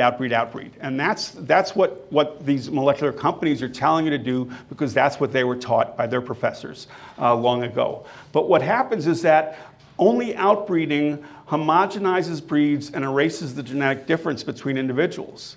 So if you look and you say, you know, a molecular company can tell you who is the least related dog to your dog genetically and say that's the best mating. Okay, so you breed those two together, those lines are now related in the offspring. So the next generation, you need to find a third line that's not related to either of those two, and now they're related in the next generation. And so then you need to find someone else that's not related to any of those lines, and very quickly you're going to run out of lines that aren't related anymore, because everyone's related, everyone is homogenized in the middle of the gene pool, and you have erased the genetic difference between individuals. And what is selection about? Selection is about finding differences between individuals so you can actually create selective pressure to improve what you are breeding. And if you erase the differences between individuals, you no longer have that ability to have selection actually improve what you are breeding. It'll only be random, and maybe you get something that you want, maybe you don't. So, Mars has their optimum selection, Embark has theirs, UC Davis Veterinary Genetics Lab, Dr. Peterson's lab. They all have these genetic diversity panels, which are only homozygosity panels, at all that it is. But none of the types of mating systems change the frequency of defective genes or their dissemination. Okay, that's based on selection of the dogs that you're breeding. Outbreeding will not change the frequency of these genes. And for dispersed breed-related genes, so if you have breed-related disease, those genes have been dispersed in the gene pool. So whether you outbreed or whether you line breed, the chance of getting that disease is still going to be there. All right, so it doesn't change what happens, and it doesn't reduce the frequency of affected individuals. They'll only be produced in a random fashion. And if you want to know what that looks like, look at genetic disease in cats in America, because 95% of our cats are random bred, are domestic short hairs or whatever else. Okay, fancy cats are only 5% of the population, whereas purposefully bred dogs, purebred and designer bred dogs are 50% of the population in America in dogs. But we see genetic disease in cats all the time. We see diabetes, we see inflammatory bowel disease, we see all sorts of, inflammatory bladder disease. We have very, very common genetic diseases, and it can list them all, but they just occur randomly. So it hasn't changed the frequency of those diseases. So molecular geneticists, in identifying these tools, they're making them the goals of breeding and saying that this increases genetic diversity, and now you know that that is not true. All breeds are inbred, many different parameters causing changes in their homozygosity and genetic diversity. None of these manipulations have to do with the health of the breed or selection for or against specific health diseases or liability genes. So selection for heterozygosity selects against the good homozygosity. It blindly increases minor allele frequencies in chromosomal segments that are likely minor due to selection over generations against undesirable and deleterious traits. So my mantra is that genetic diversity is breeder diversity. It's everyone doing something a little differently that creates the diversity of our dogs and of our breeds. Everyone should not be outbreeding. Everyone should not be line breeding. Those aren't goals. There are reasons to line breed, and for what you're selecting for, there are reasons to outbreed to get things that you don't have, and there are reasons to mix it up and to do different things. And if everyone's doing something a little bit differently, that's what actually creates and maintains the genetic diversity in our breeds. It's the varied opinion of breeders as to what constitutes the ideal animal and their selection of breeding stock that maintains breed diversity. When breeds have issues with genetic disease, the only way to improve their gene pool is through genetic screening and selection against the specific diseases and their associated liability genes. Moderation away from extremes that cause disease should be a guiding principle in breeding and judging. And so this will be a factor when we talk about BOAS in the second part, about moderation against extremes. And it's not just BOAS that is the pinnacle of extreme breeding. We've got extreme size, large and small in breeds. We've got extreme angulation. We've got extreme skin. We've got extreme hair. We've got extreme wrinkles. We've got all sorts of extremes, and lots of different breeds have said more is better and have walked themselves across a tipping point that starts to cause and predispose to disease. So it's no big deal. It's not something that's done on purpose. But it is important to recognize when you've crossed a tipping point, and it's not banning a breed, it's improving a breed and bringing it back to a state where everyone is healthy, and we can then argue about which dog is a better dog based on its other characteristics. So pre-breeding health screening should become as universal as equine pre-purchase exams. This is my last mantra for this half here. If you're a horse person, you know that you would never buy a horse without having a veterinarian do a pre-purchase exam, okay? Because why would you buy a horse that you can never ride if it has laminitis or exostosis or navicular disease or anything like that you can't use it for the purpose that you're looking to purchase it for? That's just a smart thing to do. So pre-breeding health screening should become as universal as an equine pre-purchase exam. We need to change the paradigm where people are saying, where are the health test results? Where are the health screening results on the parents before I purchase a puppy? Because that will change the paradigm of health-focused breeding in America with all breeds and be able to create healthier animals. So, last slide of the half. Breed maintenance requires avoiding the popular sire syndrome, utilizing quality dogs from the breadth of your population to expand the gene pool, monitoring genetic health issues through regular health surveys, doing genetic screening for breed-related disorders, participating in open health registries to manage genetic disorders so that you have individuals that you can select through an open registry, and constant selection for quality and health. Okay? If you stop selecting for quality, does the quality of your dogs go down? Yeah, okay. If you stop selecting for health, that goes down as well. Okay, and that is the first half. So we are 25 after 3. I'm going to give you 10 minutes. So at 25 minutes to 4, we'll start the second half, and and we are online to be done at 5 o'clock, and I appreciate your attention. If you've got questions, you can come up to me, or actually if you have general questions, we're going to hold them to the end where we're going to have a Q&A session that will be within the timelines of the seminar. Thank you. Okay, we're going to get started.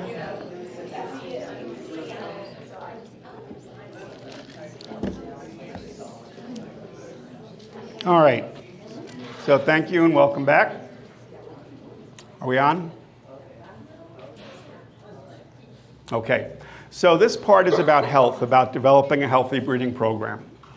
And it's not like everyone's saying, do I even have a breeding program? If you are breeding, I'm talking about you, okay? If you're going to breed a dog, what are the things you need to be thinking about and doing to try to ensure that you're producing healthy puppies? So what are the breeding goals?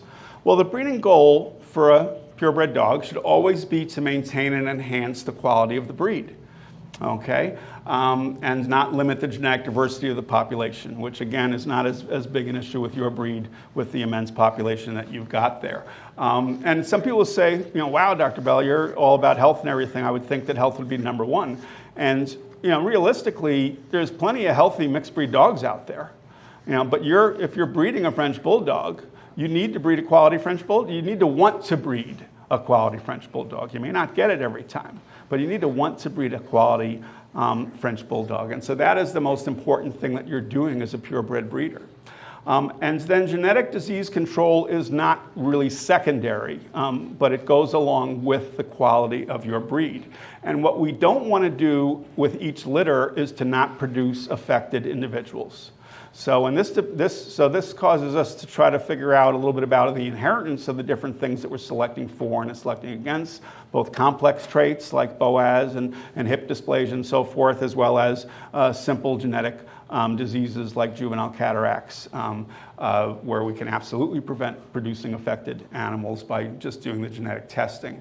So we don't want to produce affected animals in the next generation or in the next litter, and decreasing the frequency of carriers of defective genes in our matings, and therefore our gene pool, is also very important.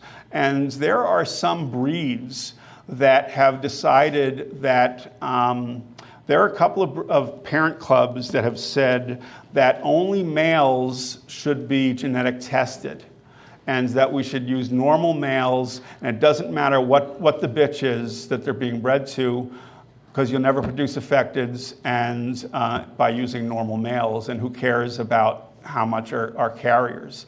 And I disagree with that. I have to disagree with that, because if the world only existed on a single litter, yeah, great. You fulfilled your choices and it's done with. But the bottom line is, if you're breeding carrier to normal, which is absolutely what you want to do if you've got a carrier that's a quality individual, you breed it to a normal. But 50% of that litter is going to be carrier on average in the next generation. And the majority of defective genes, of testable genes, are not at a 50% level. So if we're ignoring the breeding of carriers, we're actually increasing the frequency of those defective genes in the population. And And there isn't just one, now we know there's not just one testable gene for each breed. You're going to have cataracts. You're going to have, you're going to have lots of different genes that we can test for. And if all of a sudden you're juggling carrier status, you're saying, well, my dog's normal for this, so it doesn't matter if I breed to carriers, but it's a carrier of that, so I got to breed to a normal. And then, it's a carrier of that, so I got to breed to a normal of that. All of a sudden, you're restricting who you can breed to based on the carrier test results and not based on selecting the best quality dog that you want to breed to. And that's always what you want to be doing. I want to breed to the best quality dog that I can breed to and not be prevented from doing that because of carrier status or of producing affected offspring in the next generation. So we do want to diminish the frequency of defective genes. We don't want to wipe out all carriers and not use them for breeding if they're quality dogs, but we want to breed them to normal and pick offspring that are of quality that have lost that defective gene and can carry on that line as a normal testing individual. So genetic screening and genetic testing. Man.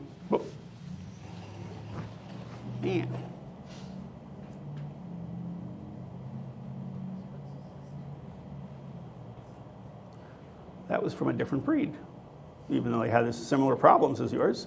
Okay, what genetic screening do you do in your dogs? So what genetic screenings, not just genetic tests, but what screenings do you do in your dogs as pre-breeding genetic screening?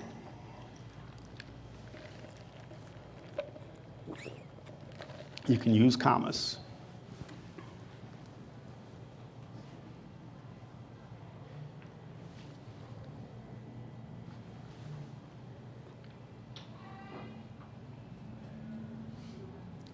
Okay, patella, hips, eyes, and spines.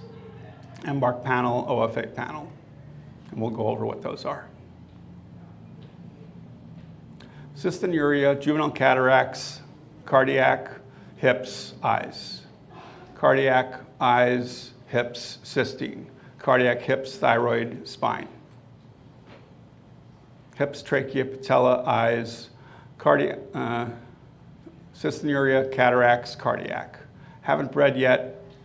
We're going to put allergies if possible. Absolutely. X-rays, paw print, basic panel up, eyes, cardiologists, cardiology. Okay, cataracts, PRA, hemivertebra, patella, cardiac, eyes.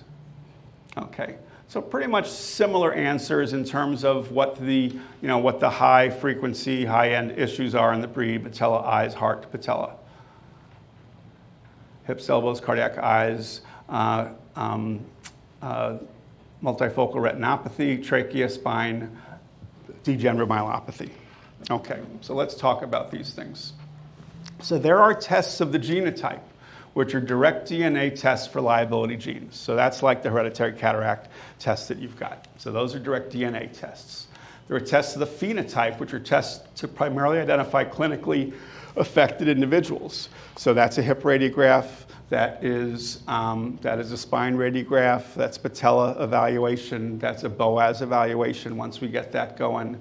And then there's pedigree analysis, which is the identification of carrier risk based on the knowledge of carrier and affected relatives. So are you coming from a family that has a lot of that or does not have a lot of that?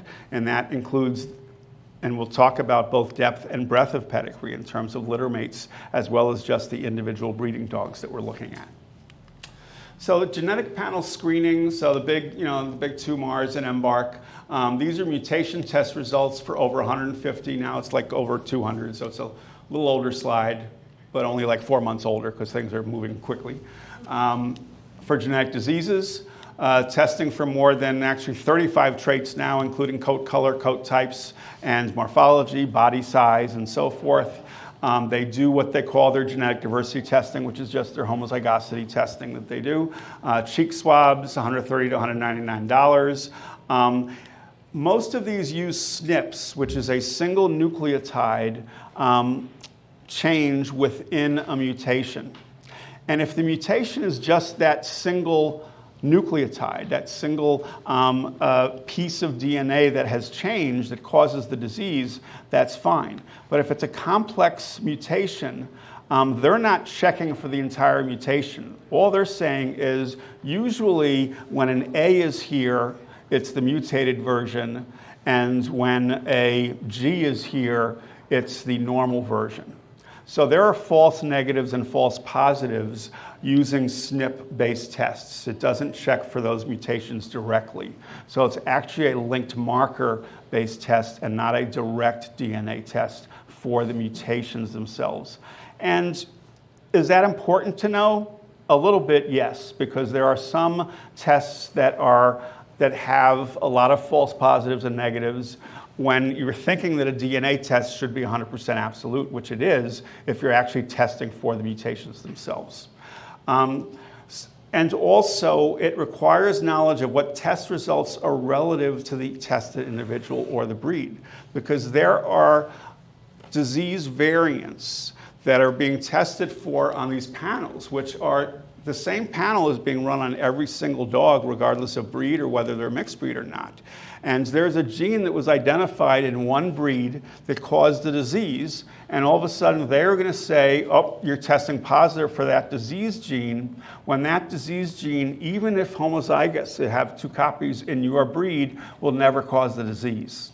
So we need to understand that certain genes are only causing disease in a certain genetic background. And we think of them as a single gene disease, but only because all the other genes that help that disease along are already homozygous in that breed.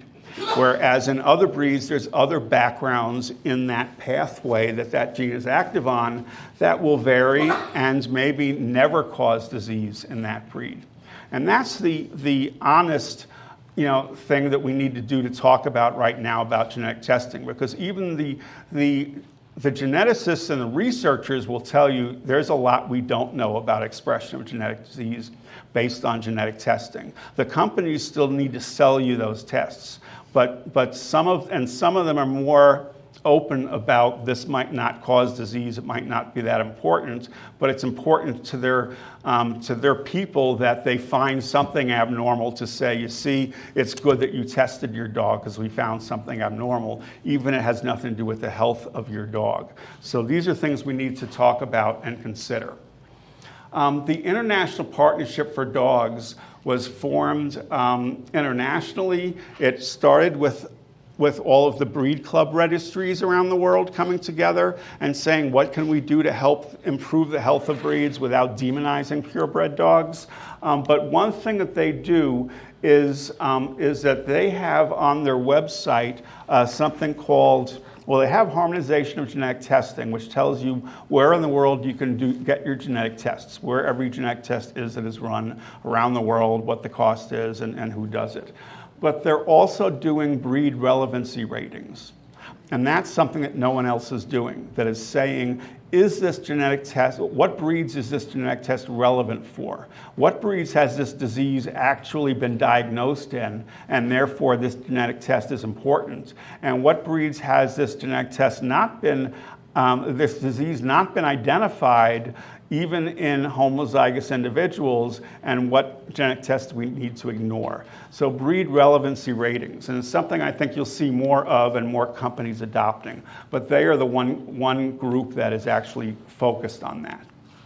So the Canine Health Foundation of the AKC was formed as the health arm of the AKC. They've raised millions and millions of dollars through the parent breed clubs. They have funded millions and millions of dollars of funded research specific to breeds. Your health committee and your breed clubs have to approve research in your breed.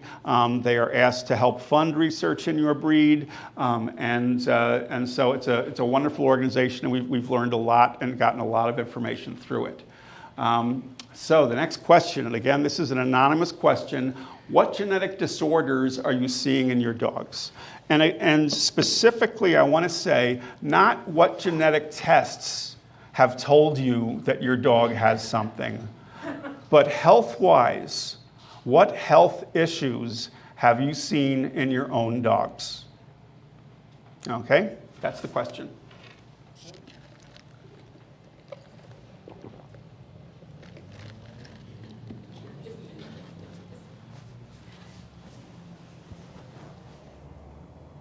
We are unlocked.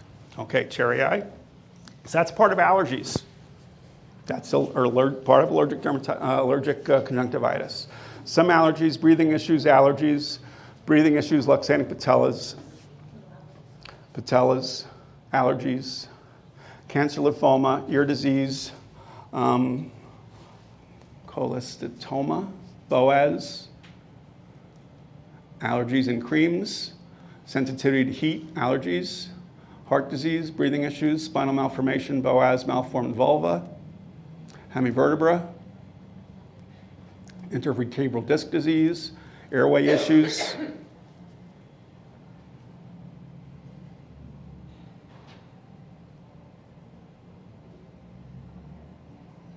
Okay, all right, so we're going to be dealing with all of those things. So the top 10 canine health concerns. So the Canine Health Foundation asks every parent club to come back with a list of their top health concerns. And the reason they do that is so that they can put their funding for research into the diseases that affect the biggest number of breeds and have the biggest bang for their buck. Okay, makes sense. I mean, it doesn't mean that they don't fund breed-specific disease that only your breed might have, but they want to make sure they're covering the biggies that affect everybody. So number one is hip dysplasia. You know, number one used to be PRA, and we've identified so many PRA genes that we've made blindness go away as a major portion of genetic disease in dogs, and it's not even in the top 10 anymore. So hip dysplasia has always been up there. Epilepsy, allergies, the big three, okay?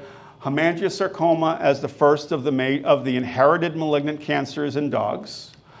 Hypothyroidism, lymphoma as the second of the inherited cancers of dogs.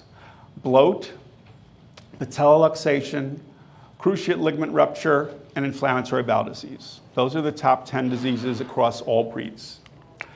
Second 10, cataracts, osteosarcoma as the next of the malignant cancers, atopic dermatitis as a specific type of allergy, elbow dysplasia, immune-mediated hemolytic anemia, cardiomyopathy, and then comes progressive retinal atrophy. And cardiomyopathy is much like PRA in that there are a lot of different breed-specific cardiomyopathies. There's dilated, there's hypertrophic, there is diet-related. There's so many different types of cardiomyopathies. So those are all being broken down and being discovered and determined. Mammary tumors, retained testicles, mitral valve disease. So those are the top 20 diseases according to the Canine Health Foundation across all breeds. Now, the last French Bulldog Club of America health survey was done in 2009. So it's time to have another health survey done. But that did give us some valuable information. So let's just run through it really quickly. So according to your health survey from 2009, the number one issue in the breed was vertebral malformations at 35%. Then allergic dermatitis at almost a third of the breed, a little between a quarter and a third of the breed having allergies, which is a big deal. And allergies are absolutely inherited, okay? Stenotic nares or pinched nostrils at 21.56. Elongated soft palate as another component to BOAS, the brachycephalic obstructive airway syndrome. Food allergy at 14.2%. Now I'll tell you, these are the answers that you guys put down. Because as a veterinarian, I'll tell you that every owner that has a dog that's allergic thinks they have a food allergy. And food allergy is actually one of the least common allergies that we see in dogs. But everyone, the first thing I do is start changing diets and thinking that it's diet related. And part of what feeds that is the fact that There are foods and components in foods that the dog food companies have figured out that will diminish the severity of allergic skin disease, because you are what you eat, and there's lots of things they can do to mitigate and modify reactions, omega fatty acids and all sorts of other things. But the bottom line is, it's not because they were allergic to what they were eating before, it's because they're now on a diet that creates a healthier skin in that way. So this is probably an overrepresentation of food allergy. Other temperament issues, not sure what that, which they're talking about there. Allergic rhinitis is just allergies. Pyometra, so this is 7% of bitches that had pyometra, not the entire population. Irregular or split heats. Intervertebral disc disease at 5.5%. Other female reproductive problems, other GI problems, extreme aggression, 5%. Hypoplastic trachea. Retained testicles, that's 4.15% of just the males, not of the entire breed. So I'm just saying that because I calculate it differently. It's not just what percentage of the surveys, because obviously only bitches get pyo and only males get retained testicles. Generalized Demodex, short-haired breeds, we do see that as an inherited problem. Hip dysplasia, other eye problems, resorption of litters, other skin problems, frequent bladder infections, mast cell tumor, hypothyroidism, ryejaw, other respiratory, and degenerative myelopathy, 2.3%. So that's what we got off of the health survey. And I'll tell you, some of these things are wrong because degenerative myelopathy doesn't occur as a disease in your breed, and I'll go into depth on that. But it's interesting, mast cell tumors are your most frequent cancer, right? Yeah, so lymphoma and hemangiosarcoma as the two top most frequent malignant cancers are not the most frequent in your breed, which is a good thing. So that's a good thing. Mast cell tumor is much more treatable and survivable than those diseases. And then important disorders was a question on your health survey as well. What are the most important issues in your breed? Breathing problems, a third of you answered. Vertebral malformations, 27%. Allergies, a quarter of you. Orthopedic disease, cancer, eye disease, and cardiac or pulmonary disease. So those are the answers from your health survey that you had before. So I would encourage you to do another health survey. I would encourage you to do an OFA health survey because it doesn't cost anything, and it will actually separate out for you. The OFA will develop reports for you in any way that you see fit. You can look at everybody that's responded. You can look at, you can have a question there. Are you a parent club member or not? And you can separate out the parent club members from everybody else and look at them as two different populations. You can do all sorts of manipulations. If you're looking at cataracts, you can say, break down the ages of cataract onset. Whatever you want to ask, it can be broken down in a health survey as long as it's designed the way that you want it to be designed. So I would recommend doing that. It doesn't cost the club anything. Let's talk about vertebral malformations in the French Bulldog. So we do see these abnormalities. We can see hemivertebra and kyphosis and scoliosis and so forth that occurs in the breed. So 95% of French Bulldogs show some vertebral abnormalities in the OFA spine database. Now, maybe that is a biased sample because people are sending in their normals or are they only sending in their abnormals? Hard to say, okay?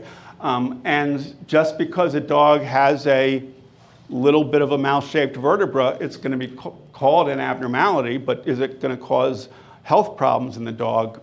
Hard to say as well. But if you're sending in an X-ray and you're looking for the radiologist to look at it and say, is this normal or abnormal? The ones that are being sent in are abnormal. 92% in Dr. Banish's research at the UC Davis, so certainly a high percentage.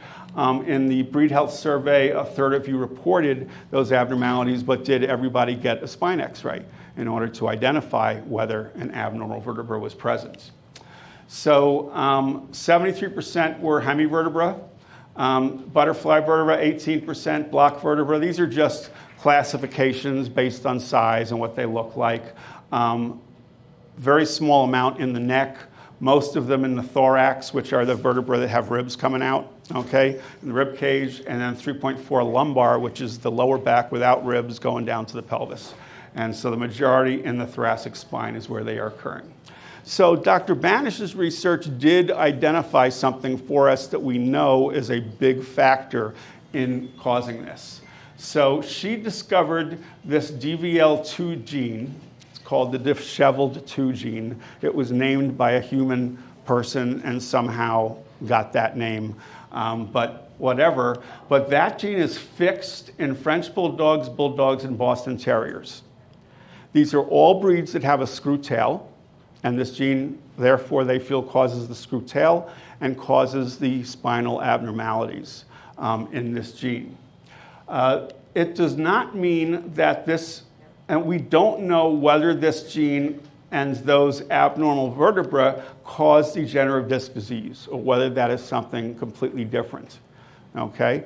No one has said dogs with a abnormal vertebra have greater frequency of degenerative joint disease, of degenerative disc disease. And so that is a question that has not been answered to us. But we do know that most of these malformations do not cause clinical pain or discomfort, but that is a fixed gene. And so it's a big question mark as to, well, what are we going to do about it? Do we need to do something about it? Is there something else that causes disease that influences this gene that we can select for or against? No one has those answers because that research hasn't been done yet. But it is something that has been found that we now know why we have screw tails in those 3 breeds. Now, pugs do not have this gene. Okay? And what kind of tail do pugs have? They've got a long curly tail. Okay? So you can select for the body type, and there are other screw tail and short-tailed breeds that are not caused by this gene as well. But I'm not telling you to reinvent your breed at this point. As a logical person, I'm going to say, all right? But it doesn't necessarily, until someone tells me that this is causing all the diseases that we have in your breed and we need to do something about it, I don't think there's anything else that we're going to do about it right now except to help the researchers figure out what the story is, because we do know that there are other genes associated with degenerative with intervertebral disc disease in your breed and in many other breeds. But that is a finding that just came out in the last 2 years and something that you should know about. That definitely causes the screw tail and influences those vertebral changes that you see in your breed. Okay, allergic dermatitis in the French Bulldog. So allergies is the #1 genetic disease of all dogs. All right? It is the cause of 25% of every veterinarian's visits, okay, is itchy dogs and dogs, having problems because of allergies. So it used to be more than that until Advantage and then Frontline came about, because flea allergy was a huge part of it. Now we've significantly diminished the frequency of that, but it still is the number 1 inherited disease of dogs, and we see it in mixed breed just as much as we see it in purebreds. Your breed does have probably a higher than average frequency of allergies, and you need to consider that when you're selecting a dog for breeding. Has my dog been bad enough to present to a veterinarian for its allergies? Or has my dog presented more than one time with a hot spot or with allergic issues? Okay, because there is a hereditary basis to that, and you need to realistically consider that you're passing on liability genes for allergies. Now, there's a lot of other things to consider as well, but it needs to be in the consideration. Okay, you need to have other aspects of quality that say this dog should be bred, and let's breed it to dogs that don't have allergies or have close relatives with allergies, in order to try to inch ourselves away from that issue, but not to just ignore it as an issue, because it is inherited. Chronic ear infections is allergies, period. Period. If your dog has chronic ear infections, it's allergic ear infections. Okay, it's not because your dog has dirty ears or lives in dirty place. I don't know what else to call it. If your dog has chronic ear infections, it's a reaction of the ears to the normal yeast and bacteria that should live in their ears, but that they react to, and that overgrow and populate and then produce all the sebum and substance and all the other stuff that builds up there. If your dog doesn't have an allergic predisposition, then treating your ear infection, it should be done with. Now, your dog goes swimming all the time and it gets swimmer's ear, and there are other mitigating factors, but the bottom line is chronic ear infections is allergies. You need to pay attention to that. Hot spots, licking, scratching, and the triad of where allergies show up: feet, face, and armpits. Okay, that's the triad of where allergic itching and scratching is. Seasonal presentation. As a veterinarian, if an animal comes in with allergies, the first thing I look at is what happened last year or the year before. Is this going to be seasonal? Is it multi-seasonal? Because then I can, if I can predict things or I know how I need to prevent it, I could do a much better job as a veterinarian in dealing with this, rather than every single time putting the fire out and having them come back a couple of months later with the same old problem. Because clients, they don't like that. That they just, can you just give me the pills? So at any rate, much less common is food allergy, and allergies are strongly inherited. Okay, so brachycephalic syndrome in the French Bulldog. Let's get to the big factor that we need to talk about here, because there are breeds around the world that are being banned from breeding. Breeders can no longer breed pugs, or in the Netherlands, they can no longer breed bulldogs in Norway. And this is a trend. This is a trend, and it's wrong, because it doesn't allow the breeders to actually improve their breeds. It's not going to make these breeds go away. What it does is it increases the importation of dogs from other countries. And in Europe, it's mainly Eastern European countries where the breeders are not doing health testing and not paying attention to health, and so it diminishes the overall health of these breeds and becomes a big problem. At any rate. Disorder of respiratory difficulty due to anatomical restriction of air movement. Everybody needs oxygen, and that air needs to flow freely through the respiratory tract. Clinical signs get worse as the dog ages. It's a syndrome based on several components. Narrowed nostrils is the #1 component in French Bulldogs. All right? Hypoplastic trachea is the #1 component in Bulldogs or English Bulldogs. Okay, elongated soft palate is a major component in the pug. So each of the breeds that have extreme brachycephaly have different aspects of this disease that are more important to pay attention to. Hypoplastic trachea is a narrow windpipe.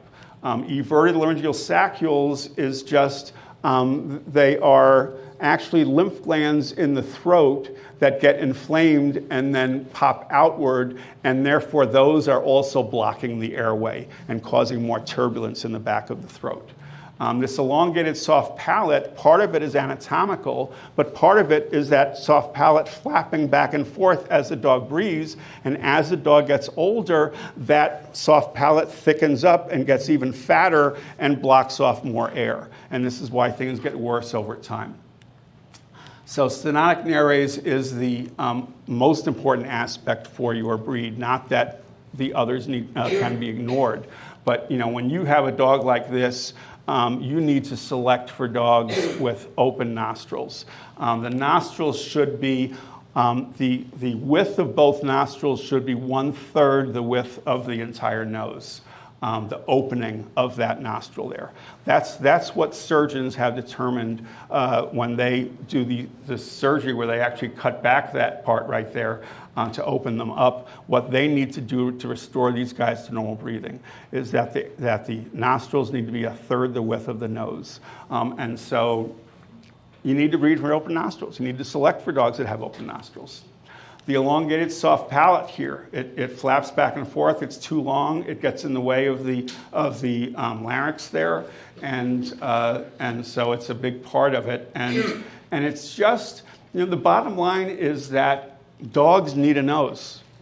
Okay, everything that breathes needs a nose.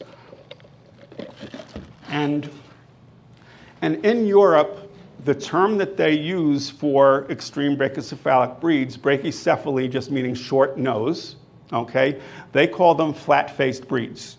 Okay, and that is the book that's on it, the encyclopedia book on Boaz is set on the title, it's flat-faced breeds. Okay, in the legislation, it's flat-faced breeds. And the bottom line is, nobody wants a I don't know who wants a flat-faced breed.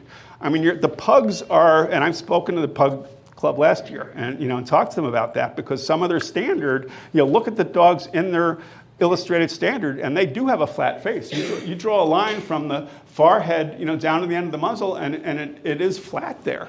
But I don't think that that's what we want. We want a little bit of a nose there, because a nose is functional. You need to breathe through that. This is what controls. It cools the air that they're breathing. We need to have a sinus there that can cool the air so that they won't overheat. It takes the heat from their body and dissipates it, instead of just passing it back and forth till they get hotter and hotter and they go to heat stroke. All right, so it's a functional disease that they need. And by selecting for a shorter and shorter muzzle, breeders have unintentionally created this disease. Okay, because this disease didn't used to occur, and there used to be more of a muzzle that was there in our breed. And we have a lot of variation in the breed. We have a lot of dogs that have more of a muzzle than others. And in actuality, the research that's done that actually tries to select genomically against this disease, taking the most severe dogs and looking at their chromosomes molecularly, and then figuring out which dogs that aren't affected molecularly, and doing breedings just based on the chromosomes. What they figure out is when they breed the dogs that breathe the best, what happens to the offspring? Noses get just a little bit longer, and the nostrils are open just a little bit more. All right, so things that we're looking at are what are being controlled with this disease. Here's a thin windpipe. This doesn't occur as much in your breed, but it's a big factor in the bulldogs. So that is a big thing. It's the straw they're breathing through. They can't pass enough air. Yeah, when you were a kid, you took a straw and you were going to hide underwater and just breathe through that straw. And after a minute, you're going ooh! That's what they're breathing through their entire life. Okay, they can't get enough air through that straw. All right. So we've looked at, we've tried to figure out ways to select against this disorder. And initially we said, well, measure the nostrils, and that would improve it. But we don't get a great response to selection just by selecting for nostril width. Okay, and we don't get a great response to selection just for selecting against hypoplastic trachea. We do get good selection, but it's not the best. And so what they finally figured out was, it's a functional disease. We need functional testing. You just need to figure out, can these dogs breathe, or do they have difficulty breathing? So many different countries around the world have created respiratory functional grading, RFG, to screen for BOAS. It's developed in many countries, and there's one protocol that was developed at the UK by the Kennel Club along with Cambridge University and Dr. Jane Ladlow. And the OFA is utilizing their system and bringing it to America, so that we have this as a functional test for you guys. And what it is, a veterinary examiner, specifically trained, and right now we're only using experts as the examiners. We've got 5 of them right now. Listens to the dog with a stethoscope, pre-exercise, okay? Dog goes on a brisk 3-minute walk, and it is timed and it is monitored as to how quickly they're moving. And you'll see some video of that. The examiner listens to the dog again with a stethoscope after the exercise. That's all it is. It's listen, a 3-minute walk, and listen again. That's this examination. We're listening for excessive turbulence in the respiratory system, as well as a rapid recovery from exercise. The dogs are allowed to make some noise after a brisk 3-minute walk. I make a lot of noise after a brisk 3-minute walk, okay? But they need to recover rapidly, and they can't be turning blue, and they should just be functional, and that's what this system does. So here is one of our experts listening to a French Bulldog. So we've had a couple of pilot screening days already with the OFA to standardize the system and the grading and everything else like that. So this was one of those days. Purina had given us the space at their event center, and so we were doing it there. And so she's listening for the pre, and then we do our walking test. Oops. And she's actually on her phone, it's showing how fast she's going, so she knows that she's going at the right pace. And that's the pace. Walk like that for 3 minutes, okay? We're not running the dogs. It's not out in the sun. It's not, we're not trying to make them, whoops. There's another one. Okay, so 3-minute walk at this pace. Not a big deal, okay? We're not trying to force them, all right? Now, this guy, he wanted to go all the way out in the grass, so whatever, we let him go. It wasn't a hot day, so we did that. And so it's a 3-minute walk, and then they listen again. Okay, and so there are 4 grades that you can get. Grade 0, normal, no turbulence, pre or post-exercise. Grade 1, mildly affected, mild turbulence post-exercise, all right? Just mild. Everything was clear in the beginning. After exercise, a little bit of turbulence. No big deal. Grade 2, moderately affected, normal to moderate turbulence pre-exercise, and moderate to severe turbulence post-exercise. Grade 3, severely affected, moderate to severe turbulence pre-exercise, and severe turbulence post-exercise. Most dogs that are grade 3 are not going to get walked. Most dogs that are grade 3, they're going to listen and they're going to say, it's grade 3, you're done. Okay, we're not going to stress your dog or try to make it any worse. They're obviously turbulence. But most of your dogs at dog shows are not going to be grade 3, because they're, you can't have a dog going around the ring going, you're going to get excused. And maybe you've seen some dogs like that going around the ring, but they're few and far between. So we do know ourselves what dogs are affected with this and are not. So the recommendations are that grade 3 dogs not be used for breeding, that grade 2 dogs not be bred to other grade 2 dogs, but if they are of quality, breed them to grade 1s or grade 0s, grade 0s being preferable, okay? And then grade 1s and grade 2s can be bred to whoever they want to breed to, all right? But hopefully other grade 1s and grade 0s and grade 1s, grade 0s and grade 1s, yeah. So what do the test results tell us?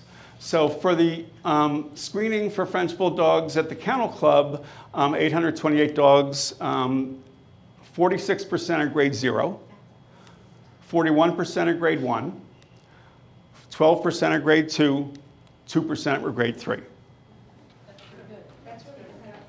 I mean, those are the breeders bringing their dogs for grading to the Kennel Club for assessments across all of the UK. So you're losing this 2%. And this 12% has to get bred to, over half the breed you get to pick from.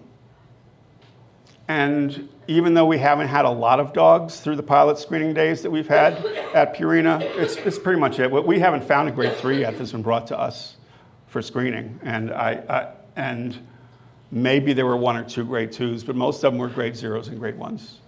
And nobody was surprised. Nobody was surprised by their ratings. It's not like, you bring in your dog, you think, hey, I'm just doing it because it's the right thing to do when you get a grade 3. I think most people that have grade 3 dogs already know that they have grade 3 dogs. They're throwing up. They can't tolerate any exercise. It's a devastating disease. When you talk to veterinarians around the world about this disease, and if you talk to emergency veterinarians in warm temperate areas of the world or of countries, they are devastated that they are seeing these guys coming in on their sides, foam coming out of their mouths, and you can't save them. You can't save. Once the foam's there, you can't clear an airway when it's filled with foam. And it's not like putting a line in is going to help you. They need oxygen, and you can't get the oxygen into their lungs because their entire tract is filled with foam. And veterinary team members, we talk about that suicide, that veterinarians have one of the highest suicide rates, and we talk about, I'm a boomer, so the younger generations are much more sensitive about certain things and it affects them much more. But there are veterinarians and technicians that are burned out from seeing these brachycephalic dogs come in and not be able to be saved. And so it's devastating. And I've seen it in my own practice. I'm not even an emergency practice. I'm just a general practitioner. But I've seen dogs coming in like that, and there's nothing that I can do. And so it's a serious disease. But it's not the most frequent, it's not how you ban a breed based on this. Okay? You offer chances to improve and guidelines to improve. And that's what we are doing.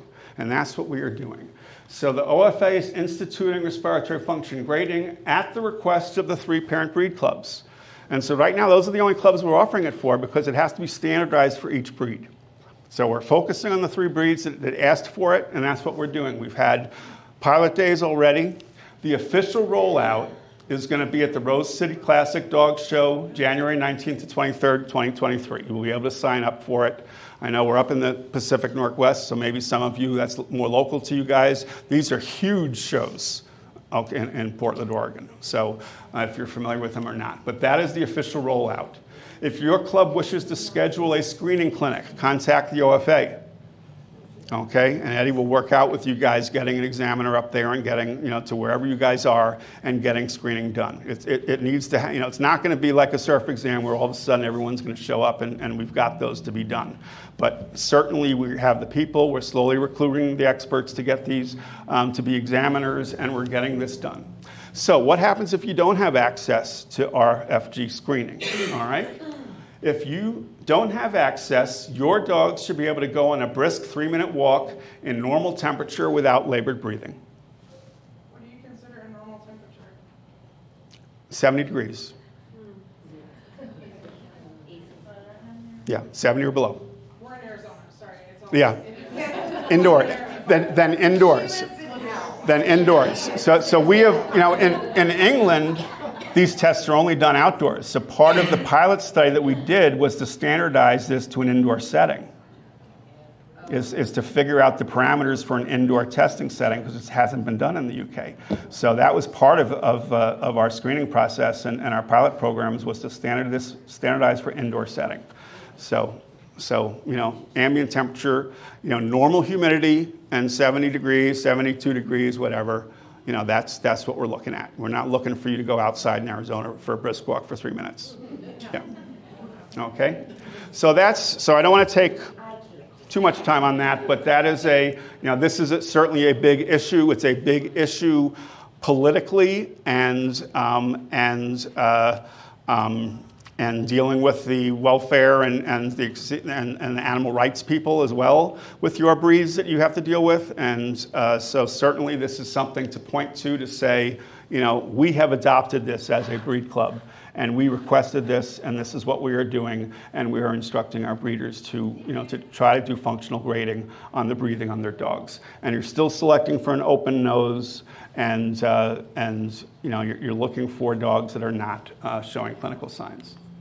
Okay, let's go through a couple other diseases and we'll get back on track here. So for eye diseases, the OFA now does the eye exams. I know you all say surf, but it isn't surf anymore, it's care. They tried to do something that was close to surf, so they rearranged it to the canine eye something. They made something up, I don't know. But all the ophthalmologists now do care exams, not surf. And pretty much the ophthalmologists asked for the OFA to take it on because surf was not willing to give them the fine detail that they wanted. They wanted to know the age on cataracts. They wanted it broken down to, has this dog already been examined with a cataract, or do we just keep on repeating the same exams on the same dogs and inflating the numbers for the breed?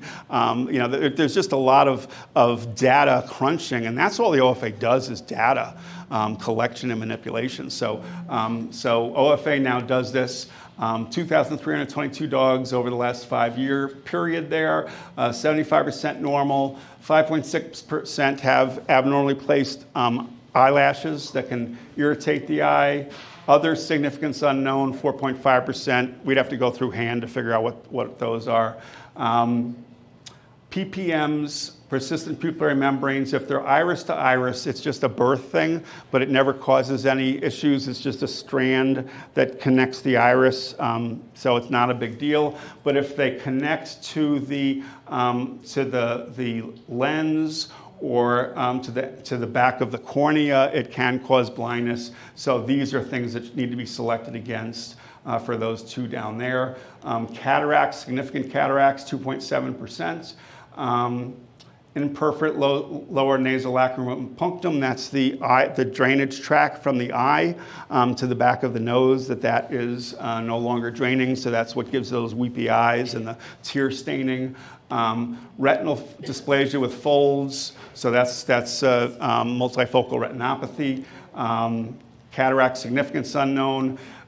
That is such a, I don't know why we give the ophthalmologist the option to check that off, because are they just trying to be nice to someone? They want them coming back with their dogs next time, or what? I mean, you got a cataract or you don't have a cataract. They're not the ones that can look and say, oh, that's genetic or not genetic. Okay, sometimes they can use the location of the cataract, but a lot of times you can't. So it's if you have a cataract, you have a cataract. So I would add up all the cataract percentages and say that 4% of your dogs have cataracts. And they could be old age cataracts, which isn't as much of a big deal, but if they're occurring at a younger age, and that's something OFA can tell you, then that's what you need to know about. And entropion is rolling in of the lids. So the ophthalmologists do not recommend breeding any French Bulldog with a cataract. PPM that is aside from iris to iris, or endothelial, or any of the other PPMs. So that's what they do not recommend breeding. It is a breeder option. It's a breeder option. Okay, the inheritance has not been fully determined on that stuff, but I'll tell you that if you lengthen your muzzle just a little bit, you probably won't have as much entropion. The nasal fold and that skin fold, I know you've got a word for it, but it definitely is a big factor in that. Okay, so juvenile hereditary cataract in the French Bulldog. It's an autosomal recessive disease. It causes bilateral, both eyes, nuclear and cortical cataracts.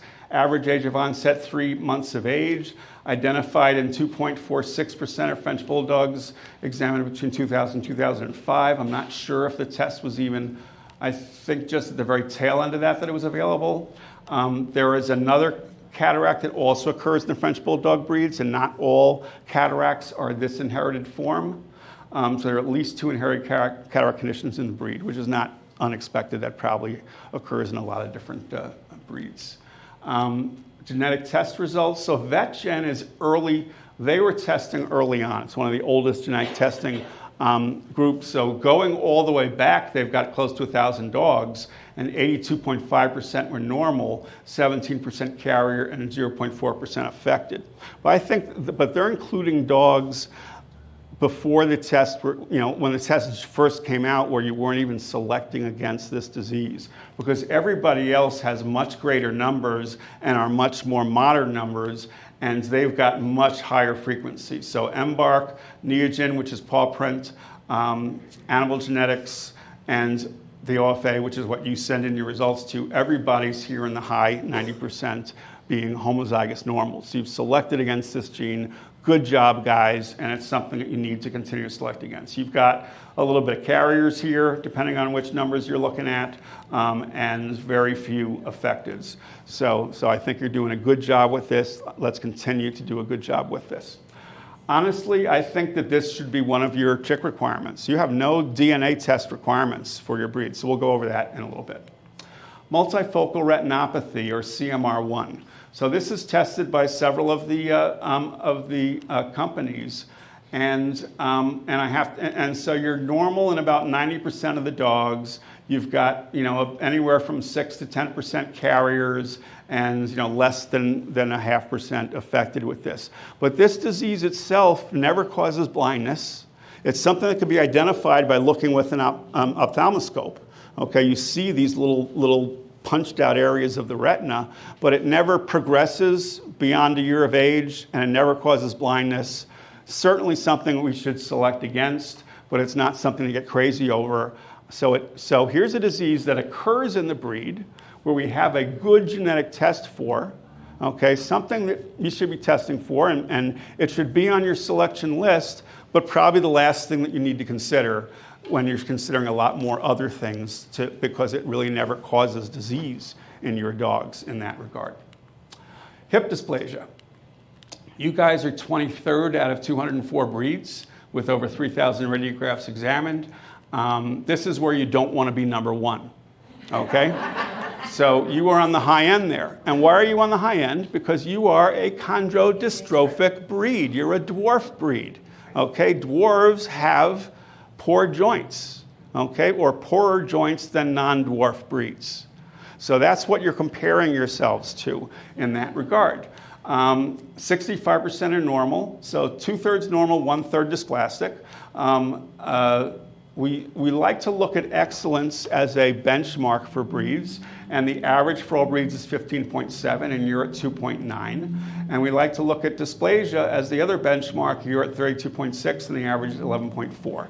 Now, we probably need to look at the chondrodystrophic breeds and find out what the averages are for them and compare you to say, how are you doing compared to the other chondrodystrophic breeds? But the bottom line is dysplasia does cause arthritis. Okay, it does cause pain. You need to use nonsteroidals, later in life, and so it's something we need to select against. Most of the dysplastics are mildly dysplastic, and then some moderate and a little bit severe in that way. If you look at usually we look at trends over 5-year periods with OFA, but again, with the vast population explosion of your breed, these numbers aren't really telling us what the trend is in your breed as much as telling us that more people are testing. And unfortunately, more people, the percentage of dysplasia is still about the same with more people testing, or at least now they're testing. I mean, just in the little over a half year of 2021, we've got 465, almost half as much of the entire 5-year period that was tested from 16 to 20. So at least now that people are testing more, we can hopefully get better. And the percentage of excellence, yes, it went down a little bit here, but who knows if that number is really exactly accurate, but you guys have been increasing your excellence. So your number of excellent dogs has been going up, and for those people actually selecting for it, good for you. Patella luxation. You're ranked 24th again out of 150, over 5,800 dogs examined, 94.2% normal, 5.8% not dysplastic, but patella luxation. And here are your grades, grade 1, grade 2, grade 3. Grade 3 is worse than grade 1. This is a type of exam where your vet examines the patellas, hands you the sheet, and you decide whether to send it in or not. Same thing with the cardiac exam. So there's an extreme bias towards normalcy on the patella statistics with OFA. Actually, if you send it in abnormal, OFA won't even charge you for registering it because we don't charge for abnormal results.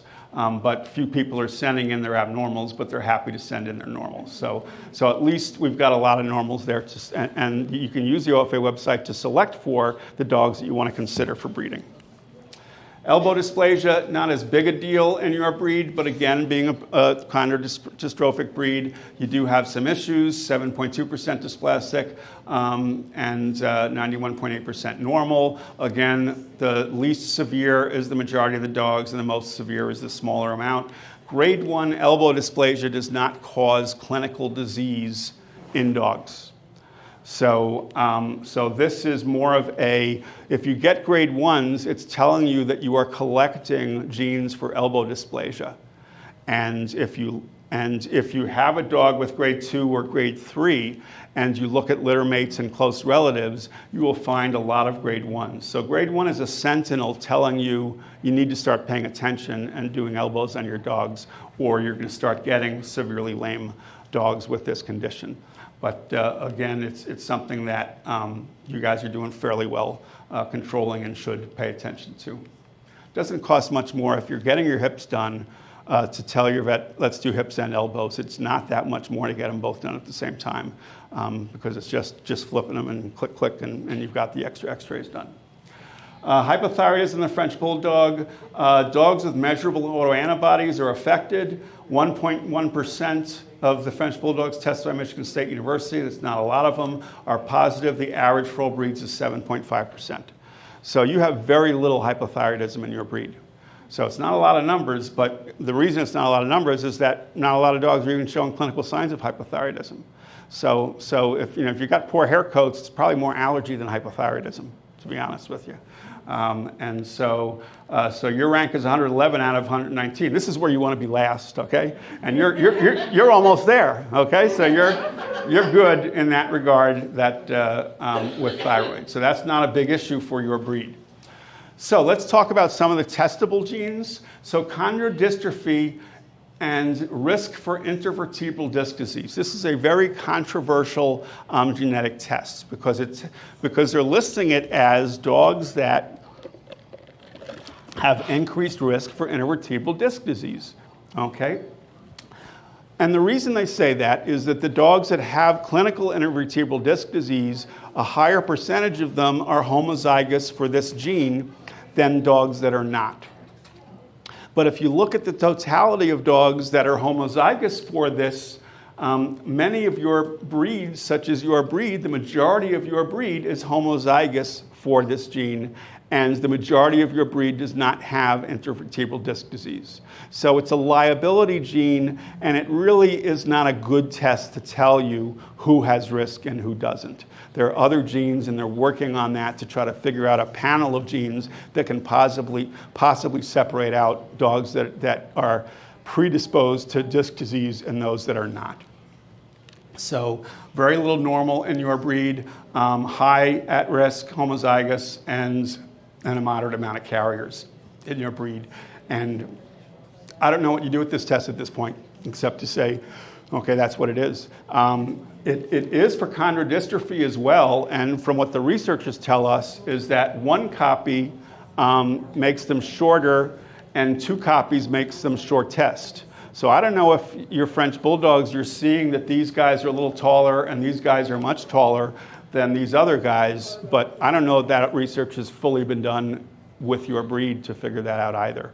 But for right now, maybe if you've got real issues with multi-individuals in a family having intervertebral disc disease and getting paralyzed, maybe you should pay attention to who you're breeding to and try to go against it. But unless you're in that situation, I probably would not use this gene as a selection factor at this point, so we know a lot better. Hyperuricosuriasia causes formation of urate bladder stones. Now, this is the disease that Dalmatians had 100% and now have introduced the normal gene through a pointer cross in the 1970s that's now percolating throughout their gene pool. And when they discovered that mutation, they found a couple of other breeds that also had this gene, Black Russian Terriers, Bulldogs, and so forth. And so your breed, almost 99% to 100% is normal, but you've got an extremely low percentage of carriers.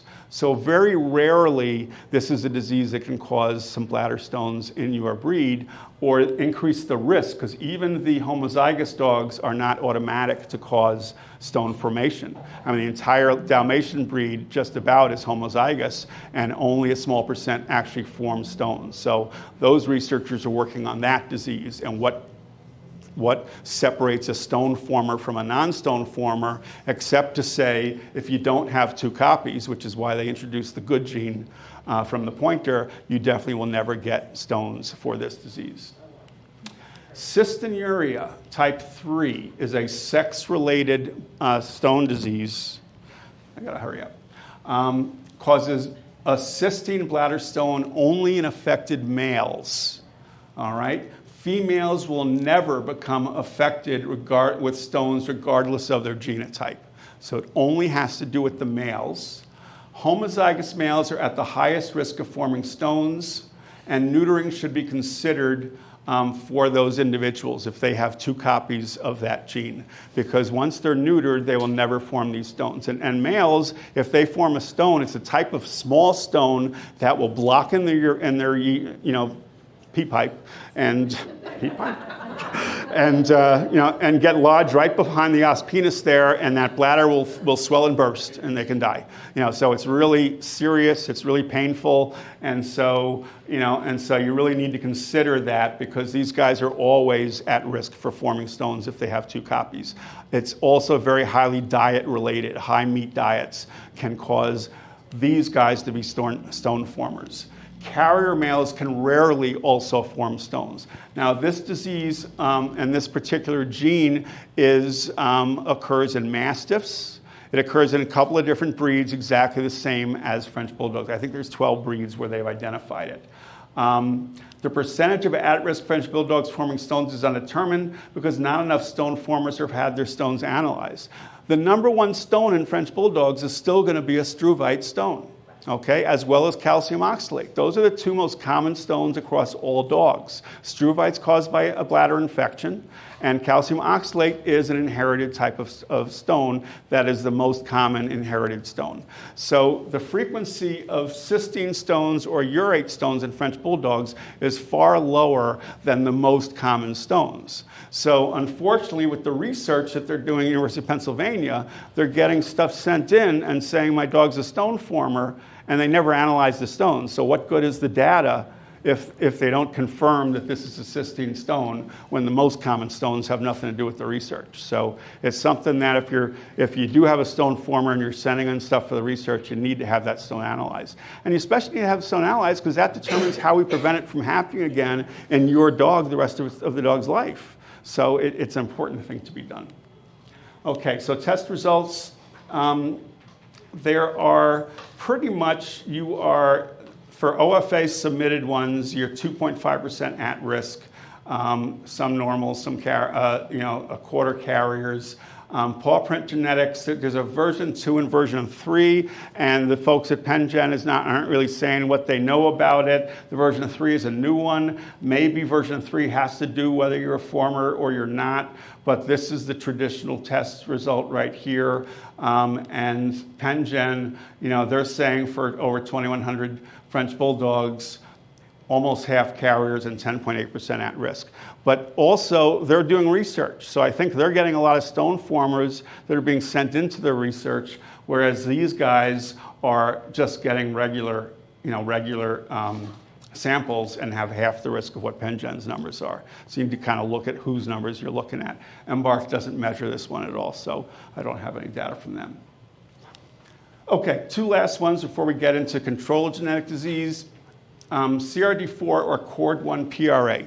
So this is a test you're going to get test results from on lots of different companies, Neogen, Embark, and so forth. Okay, it's not at a high frequency, okay, but there's a high carrier frequency of it.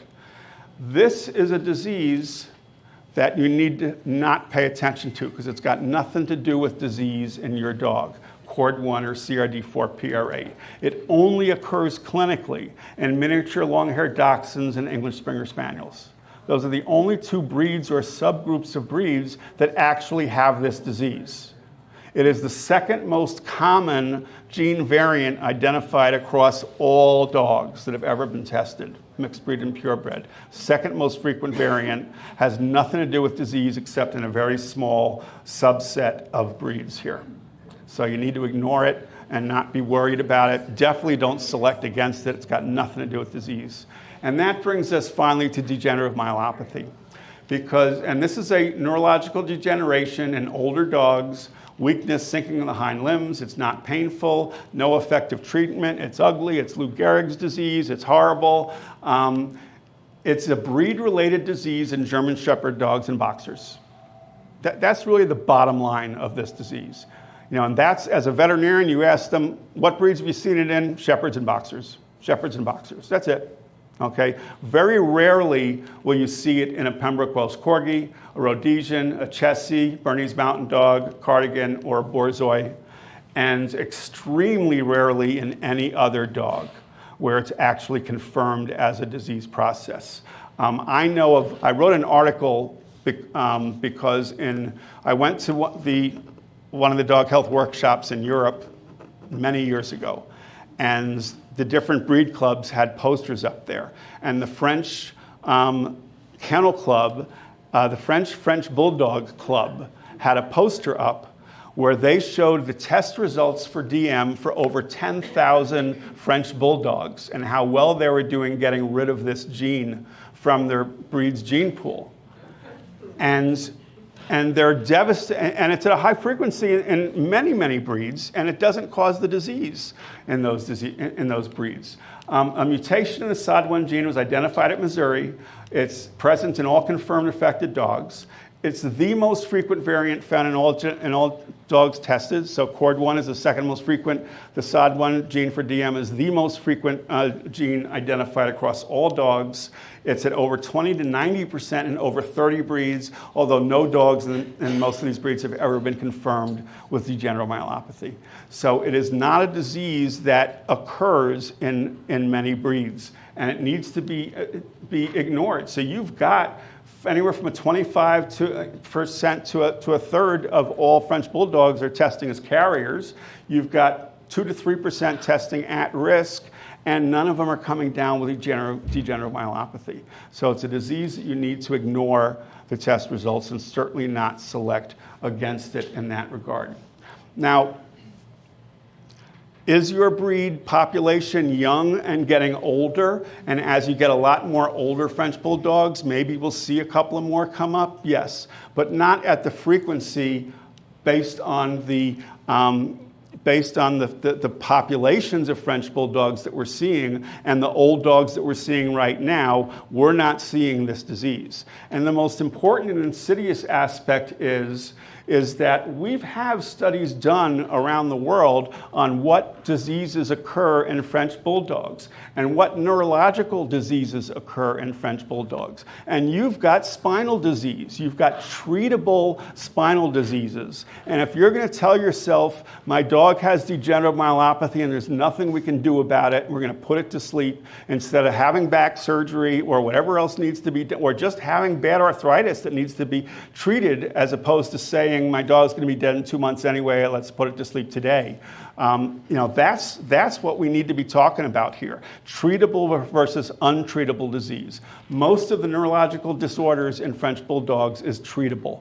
And maybe it's expensive and maybe you're not going to be doing that, or your owners aren't going to be doing that, but you need to understand using DM as a scapegoat and saying it's not treatable, let's put them out of their misery, is not the way to go. This isn't a disease that we need to be dealing with in your breed. Okay, I am running late. Really quick, responsibility. It's defined as duty, obligation, or burden. What is the obligation for breeders to do genetic testing? What is your responsibility as a breeder? Breeders are the custodians of their breeds and their gene pool. As a veterinarian and as physicians, we take the Hippocratic Oath, above all, do no harm. What kind of oath do breeders need to take to use genetic tests for the best interests of their breed, to select for healthy dogs and select against genetic disease? What is the expectation of the genetic public? This used to be a very funny slide because I found this slide when I Googled general public like 20 years ago. And everyone's wearing a mask. And now it's not so funny anymore because everyone wears masks. But at any rate, that quality control for genetic disease is being done. Every puppy buyer thinks that their breeder is selecting for their healthiest possible dogs, and we're not. Okay, we need to be honest about it. We're not doing everything that we can to select for the healthiest dogs, but the public thinks we are, and we need to change their minds so that they understand what's actually going on. It's the ethical responsibility and obligation of all breeders to perform the available required pre-breeding genetic health tests on prospective breeding stock prior to any breeding. So the OFA, one of our mottos is health-tested parents for healthier puppies. You don't get healthy puppies without breeding healthy parents. So we need to select for healthier parents. All genetic disease cannot be prevented. However, we have the knowledge and the tools to improve the genetic health of puppies. Who is a responsible breeder? One that does genetic screening. If you're not going to do it, you need to find a different hobby or profession because you're not doing a good job as a breeder and you ought to be doing something that you can actually be good at. Okay, and that's the bottom line. You know, this is what breeding is about, and these are the responsibilities of breeding. Many health tests can be performed during examination with your veterinarian or obtained inexpensively at local health screening clinics. You know, we can check for patellas, and there's lots of screening clinics. The OFA does have some screening clinics on their website, but the best website to go for to get all your nonstop shopping done for health screening clinics is the CavalierHealth.org website. CavalierHealth.org. They list every single health screening clinic in the United States and Canada. You can go down the list by location, by dates. It says what types of exams are being done. You roll over and click on it. It tells you who the examiner is, how much it costs, who you contact to get an appointment. You can do all of your health testing that way. So managing genetic disease. So for dominant and X-linked disease, it's in the article there, managing genetic disease, so I'm not going to talk to you about those. We're going to concentrate on recessive genes because that's our major issue that we deal with dogs, recessive and complexly inherited disease. So if you have a test for carrier, you need to breed carriers to genetically normal mates. That's the important thing. Everyone thinks that you're going to test and eliminate all the carriers. The purpose of a genetic test is to give you options, is to tell you what you can do to move your breeding program forward. It's not to restrict what you can do. Okay, so if you have a test for carriers, and you've got a quality dog that's a carrier, now you know you need to breed to a normal, okay, and replace it with a normal in the next generation. And select against carriers for breeding. Without a genetic test, the effect of selection on the gene pool is minimal because we don't know who the carriers are. With genetic tests, if everyone decides not to breed carriers, it could have a significant limiting effect on the gene pool. We'll be eliminating a lot of quality dogs that should be contributing if we just eliminate carriers. If a breeder was planning on breeding an animal prior to receiving a carrier test result, the proper response is to breed to a normal individual and eventually replace the parent with a quality, normal offspring. For recessive diseases, a direct genetic test should not alter who gets bred, only who they get bred to. That is a statement by Dr. Paula Henthorne at the University of Pennsylvania. It's a great, great statement. So it doesn't alter who gets bred, just who they get bred to. Because I know the emotional impact. You know, you're doing the right thing as a breeder, you're doing your pre-breeding health screening, and you get back this DNA result that says it's a carrier. And immediately in your eyes, that dog has diminished in its quality because it's a carrier. You know, you are sunken and you're saying, I can't breed this dog. And you have to ignore that emotional reaction because you now know your dog's a carrier and you can easily eliminate this genetic disease by breeding to a normal. You'll prevent affecteds and replace it with a normal in the next generation. So we really need to get to that mindset. Let me talk quickly about genetic registries. The OFA used to be the Orthopedic Foundation for Animals, and we have now, we're moving to get it so that you don't think of us as the Orthopedic Foundation, but as the OFA, the Canine Health Information Center, because that's what we really are. We are the OFA, the Canine Health Information Center. And really quick, if you have not been to the website recently, it's a whole new website. If you're a veterinarian or a breeder or an owner, or a potential dog owner, it shows you where to go. It tells you what to do, what to look for your breed. It comes up with all of the information.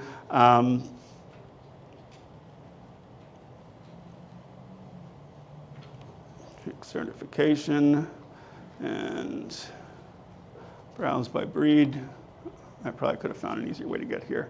So if you do French Bulldog and you hit that, okay, it's going to come up with what your requirements are for your breed, okay, what the requirements and the optional tests are, and we'll go over those in a sec. You can look for the statistics for your breed. If you have a health survey, you can answer the health survey or look at the automatic results of that health survey. If you're looking for testing statistics, here are all the statistics that I've taken most of this data from today for your breed, for all of the different diseases that can be screened for, as well as the genetic tests that can be tested for, and what the percentages are and what the numbers are for your breed. And it carries them all out there. So it's as well as trends. All of those things on the right-hand side there are those 5-year trend lines to show where your breed is going with those trends. So lots of valuable information on that OFA website. So the DNA repository, advancing the health of all breeds through DNA collection for research, banking on your future. There are currently 208 French Bulldog DNA samples in the Chick DNA repository, 59 blood samples, and 149 cheek swabs. Honestly, cheek swabs are fairly limited in the amount of DNA that they can deliver to a researcher. Blood has almost an unlimited amount of DNA available, and we've seen blood samples go to 10 different researchers and still have plenty left over. So getting a DNA collection at a specialty or at a dog show or at a fun event with your clubs, let's really get this repository up there so we can get a lot of French Bulldog specific research going on, where that DNA can contribute to many different researchers' projects. I know that you've been contacted by different researchers and say, send me your DNA. It can only be used for their research. Legally, the universities require that they can't share that with someone else because of all this legal mumbo jumbo as to who owns that sample, okay? But you send it to the OFA, that DNA can be used for whatever qualified research that the parent club decides on, or that the board of the OFA and the Canine Health Foundation decides on. And if a new test comes along and your dog is deceased, you can request the OFA to send some DNA to a testing lab so that you can find out what your founding dogs had for those genes as well. So you still own that DNA and able to be able to utilize it in that way. I'm just going to keep on going here. Dr. Bill? Yep. Question, because we're going back in time now, using frozen semen. Yep. How is that going for DNA testing? Frozen semen can be used for DNA testing, absolutely. We don't like to waste frozen semen. If you've got some poor quality semen that's got very low motility that probably wasn't that fertile anyway, take it out of the fridge. You don't even have to refrigerate it because it's going to be dead anyway, but all they need is the DNA from the sperm, and send that in, and it can be stored in the repository, or you can get it genetic tested. So absolutely frozen semen. You're going to hear a lot about the new purebred preservation bank through the AKC this fall. I've been highly involved with that and talk about frozen semen. Okay, so the CHIC program is a health database for breeds. The disorders that are included and means of diagnosis are determined by the National Breed Club in consultation with myself and the experts. And the beauty of the CHIC program is that you can receive CHIC certification based on completing the genetic testing regardless of normal or abnormal outcomes. So CHIC is not about I'm normal for everything. It's not about normalcy. It's about being complete. It's about being health conscious. Okay, and that's what CHIC is about, because the more tests that come about, there are going to be very few dogs that are going to be completely normal for everything. And so then we can get off the high horse and say, okay, everybody's got something. What do you got? What do I got? How can we work together to improve our dogs? So French Bulldog, your requirements are hips, either OFA or pen hip, an eye exam, patella luxation, and a cardiac exam.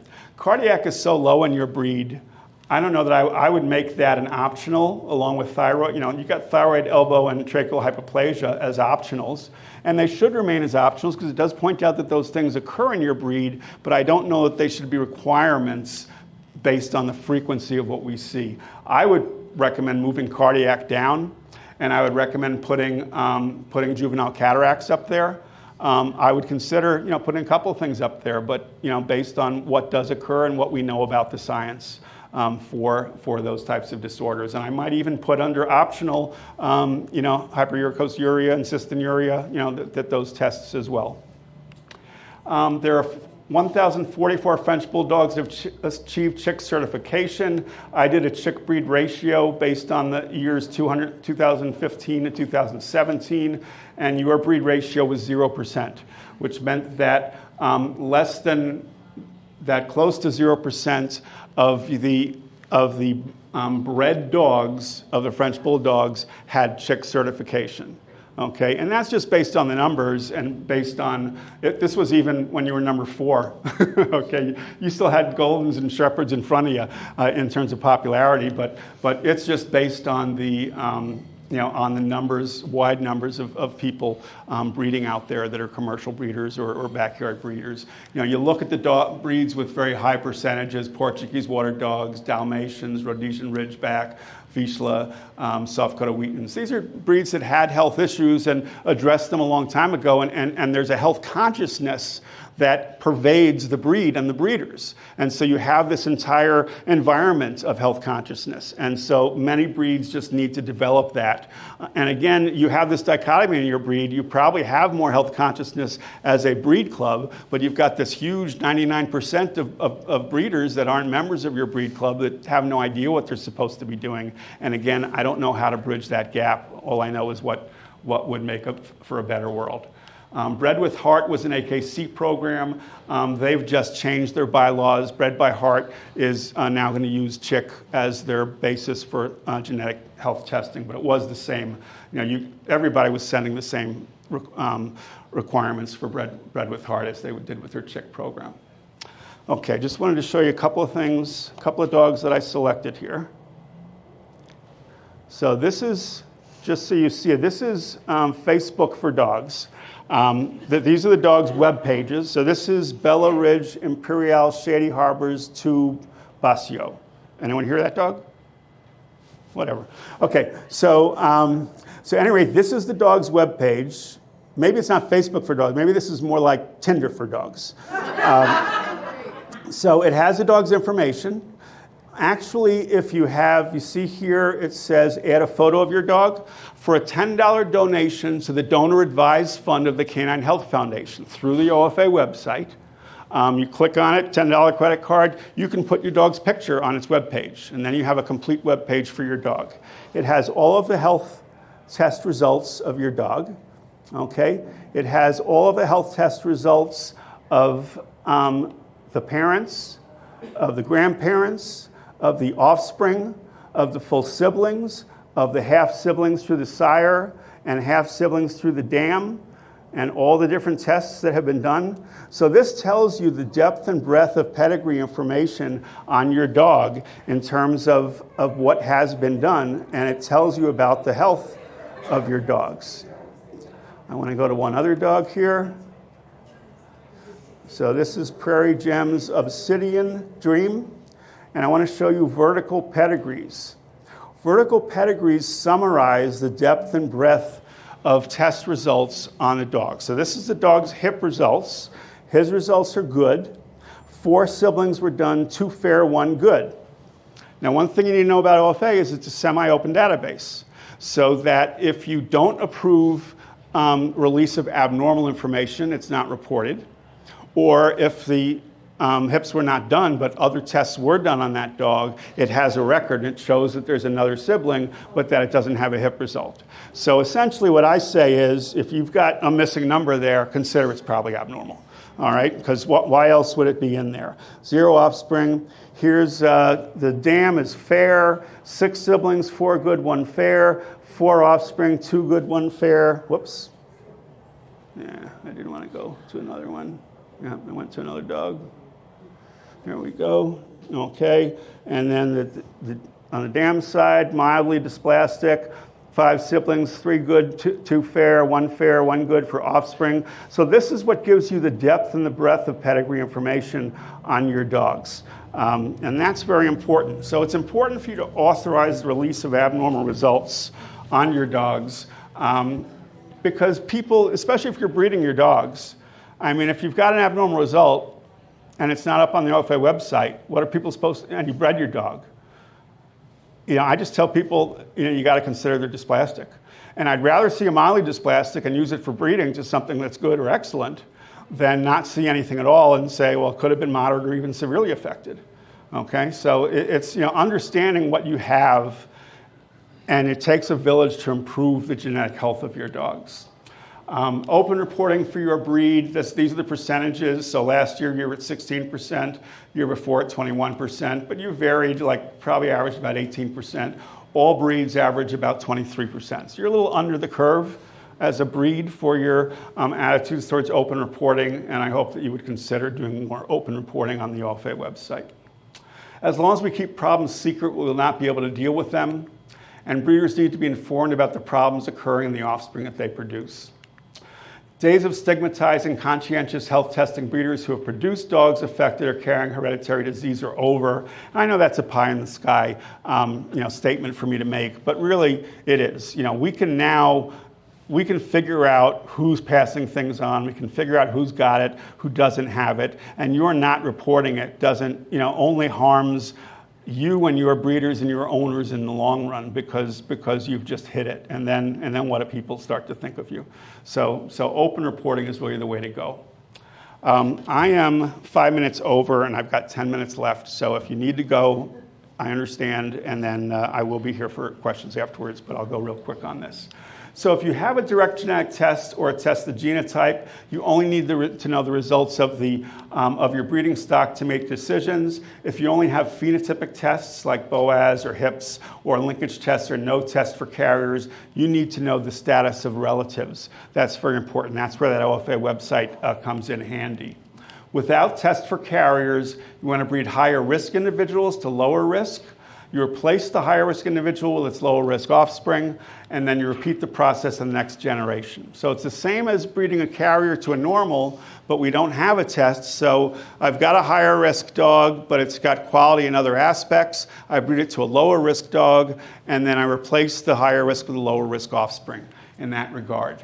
So with polygenic disorders or complexly inherited disorders, which is most of what we're dealing with now, identify the phenotypic traits tied to the underlying genes. If you're worried about intervertebral disc disease, taking x-rays of dogs' spines is important because if you have calcified discs, that is a huge risk factor for intervertebral disc disease as they get older. So if you really have issues with intervertebral disc disease, that's something that you can select against. If you've got problems with hip dysplasia, get the hips done. If you've got problems with BOAS, get respiratory function grading done. Breadth of pedigree gives you more information, and treat disorders as threshold traits where several genes have to cross a threshold. So for hips, if you've got deep sockets, round femoral heads, you've got excellent positioning. If you've got a little bit of a shallow socket there, then you want to breed, and that's why your dog has mild dysplasia, then you want to breed to a dog with a deep socket. Okay, break down the phenotype. There isn't an OFA excellent gene. It's all of these little factors involved. So if you can figure out with your vet, or even have your vet call the OFA and talk to them about why the dog got a fair or a mild rating, they can tell you, what the abnormality was, and that's what you need to select against.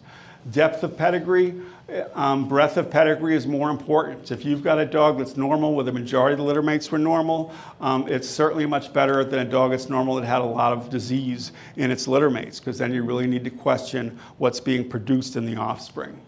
A number of genes must combine to cross a threshold to cause disease. So if we say theoretically it takes 5 genes to cause a disease, if the average is 5 for a litter, then you can't be surprised to see a lot of disease in that litter, okay? If 2 phenotypically normal individuals produce a dog affected with a complexly inherited disease, both parents had to contribute liability genes to produce that affected individual. It wasn't just that damn stud dog, okay? So we need to understand that. 2 normal individuals producing an affected with complexly inherited disease both had to contribute. Now, certainly one of those 2 parents may have had much higher risk, and you can find that out from the OFA website, than the other, and you can figure out where liability is coming from, but that is something we need to understand.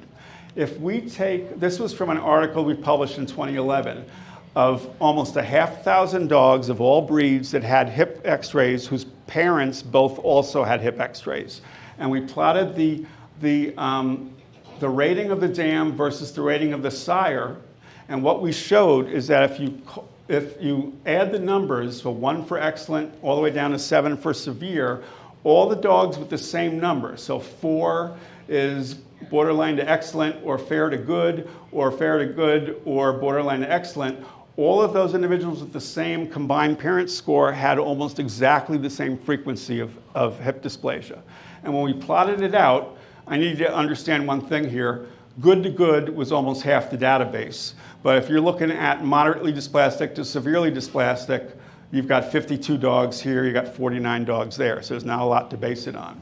Here is that graph based on the combined parent scores. The only outlier is this severe to moderately affected dogs came up with a much higher percentage, but otherwise, hip dysplasia is being inherited linearly based on OFA grade rating. There's a difference between a fair and a good and an excellent and a mild and a moderate. And so we need to pay attention to those grades in that regard. And if we look at the combined parent score and add the number of normal grandparents in to the mix, even with excellent to excellent, if we have 1 normal, 2 normal, 3 normal, or 4 normal grandparents, the frequency of dysplasia continues to go down. So depth and breadth of pedigree normalcy. So lastly, to finish, breeders should use health screening tests to identify carriers or the risk of carrying disease liability genes, work to breed away from the defective genes, and prevent the reintroduction of genes in future breedings. Each breeder must assess their own breeding stock and determine their own rate of progress. Maybe someone's having a problem with intervertebral disc disease. Maybe someone else is having a problem with BOAS. Someone else is having a problem with patella luxation, and so forth. Replace carriers with normal testing offspring, or decrease the frequency of carriers or carrier risk with each generation. Just take it one step at a time, and things will improve. A healthy breeding program does not continually multiply carriers, does not limit the genetic diversity of the population, and is geared towards producing quality, genetically normal dogs. I don't know what the hell that dog's doing with that thing, but. Lastly, how can we educate the public? Because it's the public that drives the engine, especially with your breed, where America has fallen and head over heels in love with French bulldogs. So when people contact you, even if you don't have puppies or not planning on a litter, instead of just saying, I don't have anything for you, or maybe giving them a couple of names, spend some time to talk to them. Make them more informed consumers, okay? Able to discern responsible breeders. Tell them they need to be asking for official health testing results, not excuses, not health guarantees that causes them to replace their puppy if it comes down with a genetic disease. I mean, puppies aren't toasters. That emotional bond that occurs as soon as they get that puppy, you can't break that with a health guarantee. Let them be knowledgeable about genetic testing. Let's start to change the paradigm about buyers and what they're looking for in a breeder. Okay, so 12 minutes over. I apologize for that. I am available for questions, and if anyone wants to ask questions or just to come up to me afterwards, I'm more than happy to stay and answer some questions. And I thank you all for staying for the whole thing.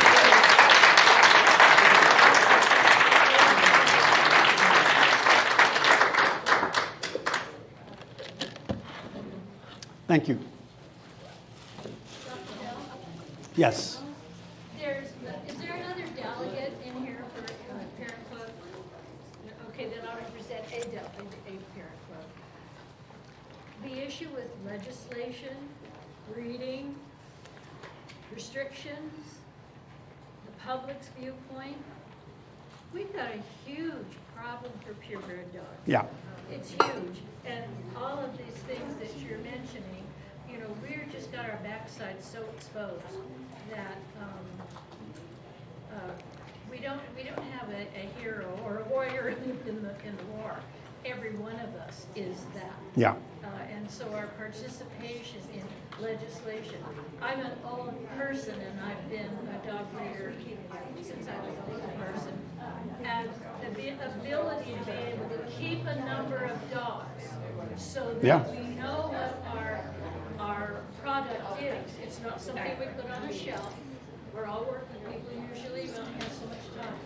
Well, I'll just say for right now, we can talk more later. But the AKC does a phenomenal job with their governmental relations and their legislative groups that really stay on top of this for us. I don't know if you get your emails, if you've signed up for them through the OFA, and it is really important. OFA is actually meeting with the AKC legislative and government relations groups at our next meeting to find out how we can work together to try to enforce this. But the bottom line is we need you guys to do health testing, and we need to show the world that your breeders care about health and are doing health testing. That's really how we combat it, is by showing that you guys care and that it's not that you don't care. And because that's what the negative people are trying to say. You guys don't care about health and you're bad people. And so we need to show that we do care. We love our dogs and we're doing what we can.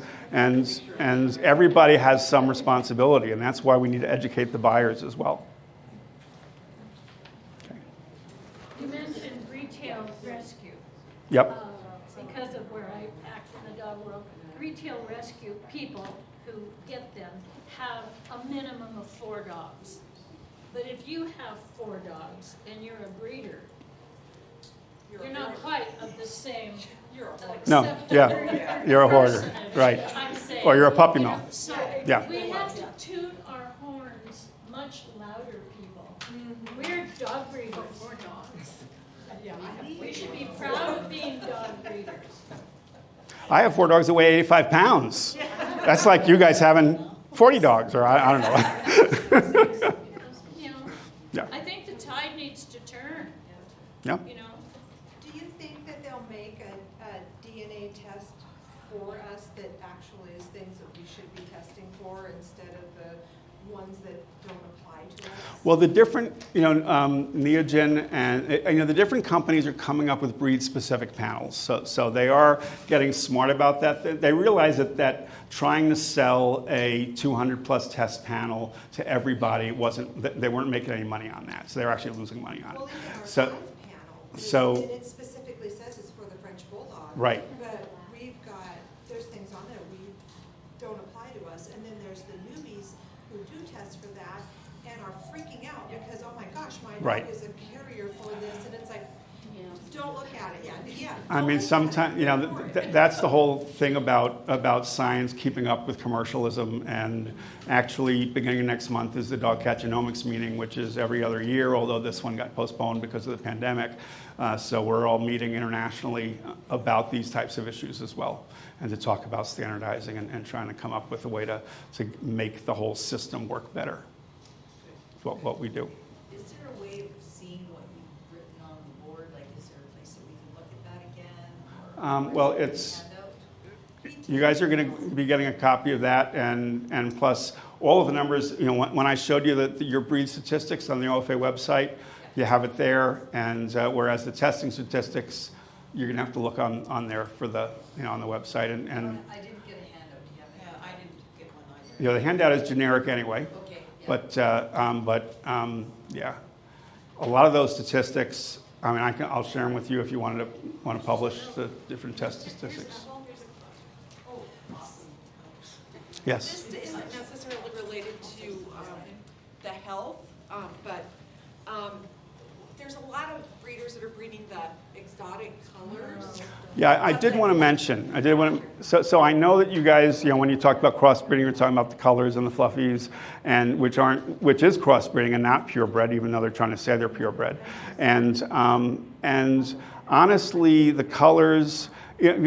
One thing I've always stated is that I don't care how you want to stretch and manipulate your breeds in different directions and with different things, to your fancy.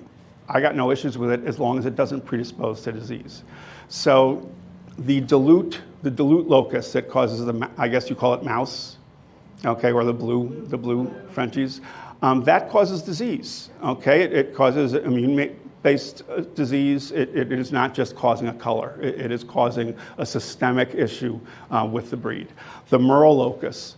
You do not. I have breeds that come to me all the time saying, "We want Merle, and I'm going like, "You do not want Merle." Merle causes blindness and deafness, and so you definitely don't want those things in your breed if you don't already have it. Where do they come? mean. From crossbreeding, from Well, crossbreeding. Yeah, okay, I mean, that's, yeah. You know, probably for your breed, they're going to come from Chihuahuas, Okay. okay? You know, and or other small statured breeds that are. Well, I mean, yeah, it's just like, how does a dominant gene pop up in a breed without? Yeah, no, those are from all crossbreeding. You know, Okay, I you just- crossbreed, you back cross a couple of generations, and they say, oh, look, it just came up. Yeah, oh, yeah. Yeah.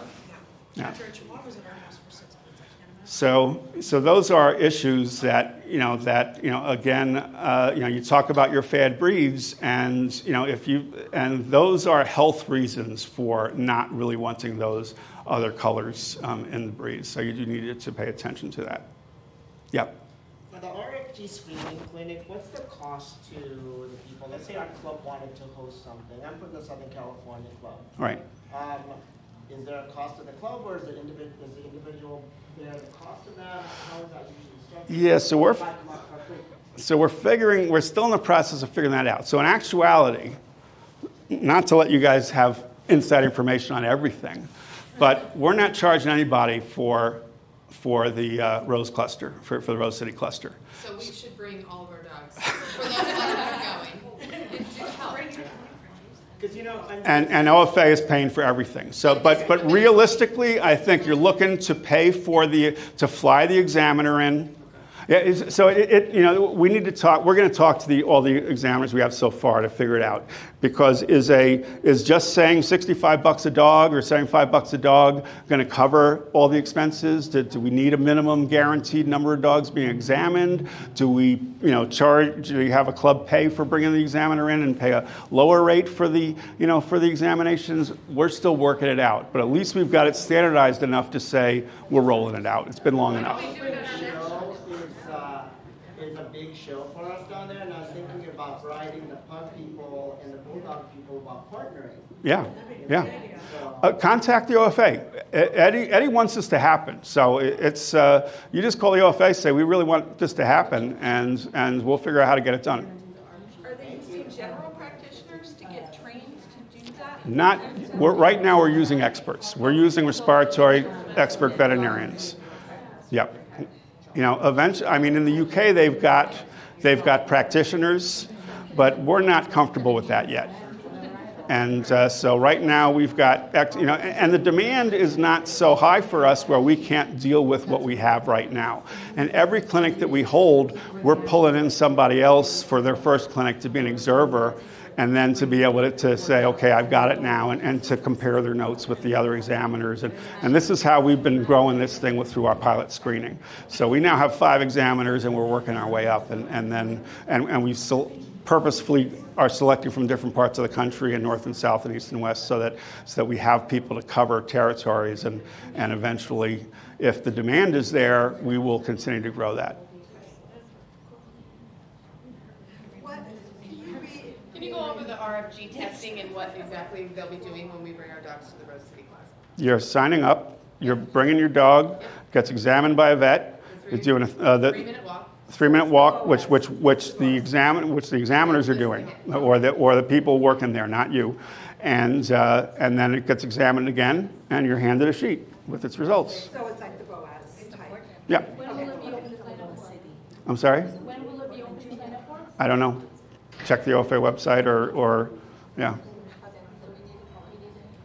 I mean, I asked Eddie, can I announce it? He said, we're set, yes. Do we have answers to any of the other questions? No. I wish we had him here. Yeah. I mean, this would have been a great place with Absolutely. 400 dogs available. We tried to set up to actually bring an examiner here and do it so you could see what it was about. And because it was Labor Day weekend, we couldn't get any of the experts in What here. about next year? I mean, you think Absolutely. Still be in the works? Absolutely. This program is here to stay. This is here to stay. So is there some place that tells us what these recessive genes that people are bringing into the Frenchies, what they are doing health-wise? That's our biggest thing, is that to try to fight against these color breeders, they say there's nothing wrong with our colors. Our colors, We health test, we do this. How do we fight Heather? I'm sick and tired of it, and it's like banging, Well, How do we So fight where's the Heather? proof? banging your You know, head. like, The information's out there, how we bundle it and how we put it out there for you. We just haven't been need able to find something that we can be able to fire back at them and say, no. Right. This is what it causes. I mean, there's enough Okay, published literature that tells you what that dilution locus does. So we need it in layman terms. Right, Because right. when I have somebody call me and say, I want a blue Frenchie, and Mm-hmm. I'm like, no, you don't want a blue Frenchie, they're not in the standard. Well, why? What's wrong with them? How come? Well, they can have skin issues. Well, so can regular Frenchies, you know, Right. fawns, they Those can have have. people. Any research entity been approached about doing a research project on the color genes? Where we can, I think enough research has been, I think enough research has been done that we know exactly about it. I mean, all the research was done on the Dobermans and on the, What we're getting from color breeders in our breed who are making millions of dollars and they Right. don't intend to quit. And it doesn't matter what we tell them, they don't intend to quit. I- They say all of that, this is what they tell their buyer. All of that is not breed specific. That's Dobermans, that's this, that's that. yeah, I think specifically for the D locus, we need to go to the dermatology college and get a dermatologist to write something up for you guys. Yeah. And make it French Bulldog specific.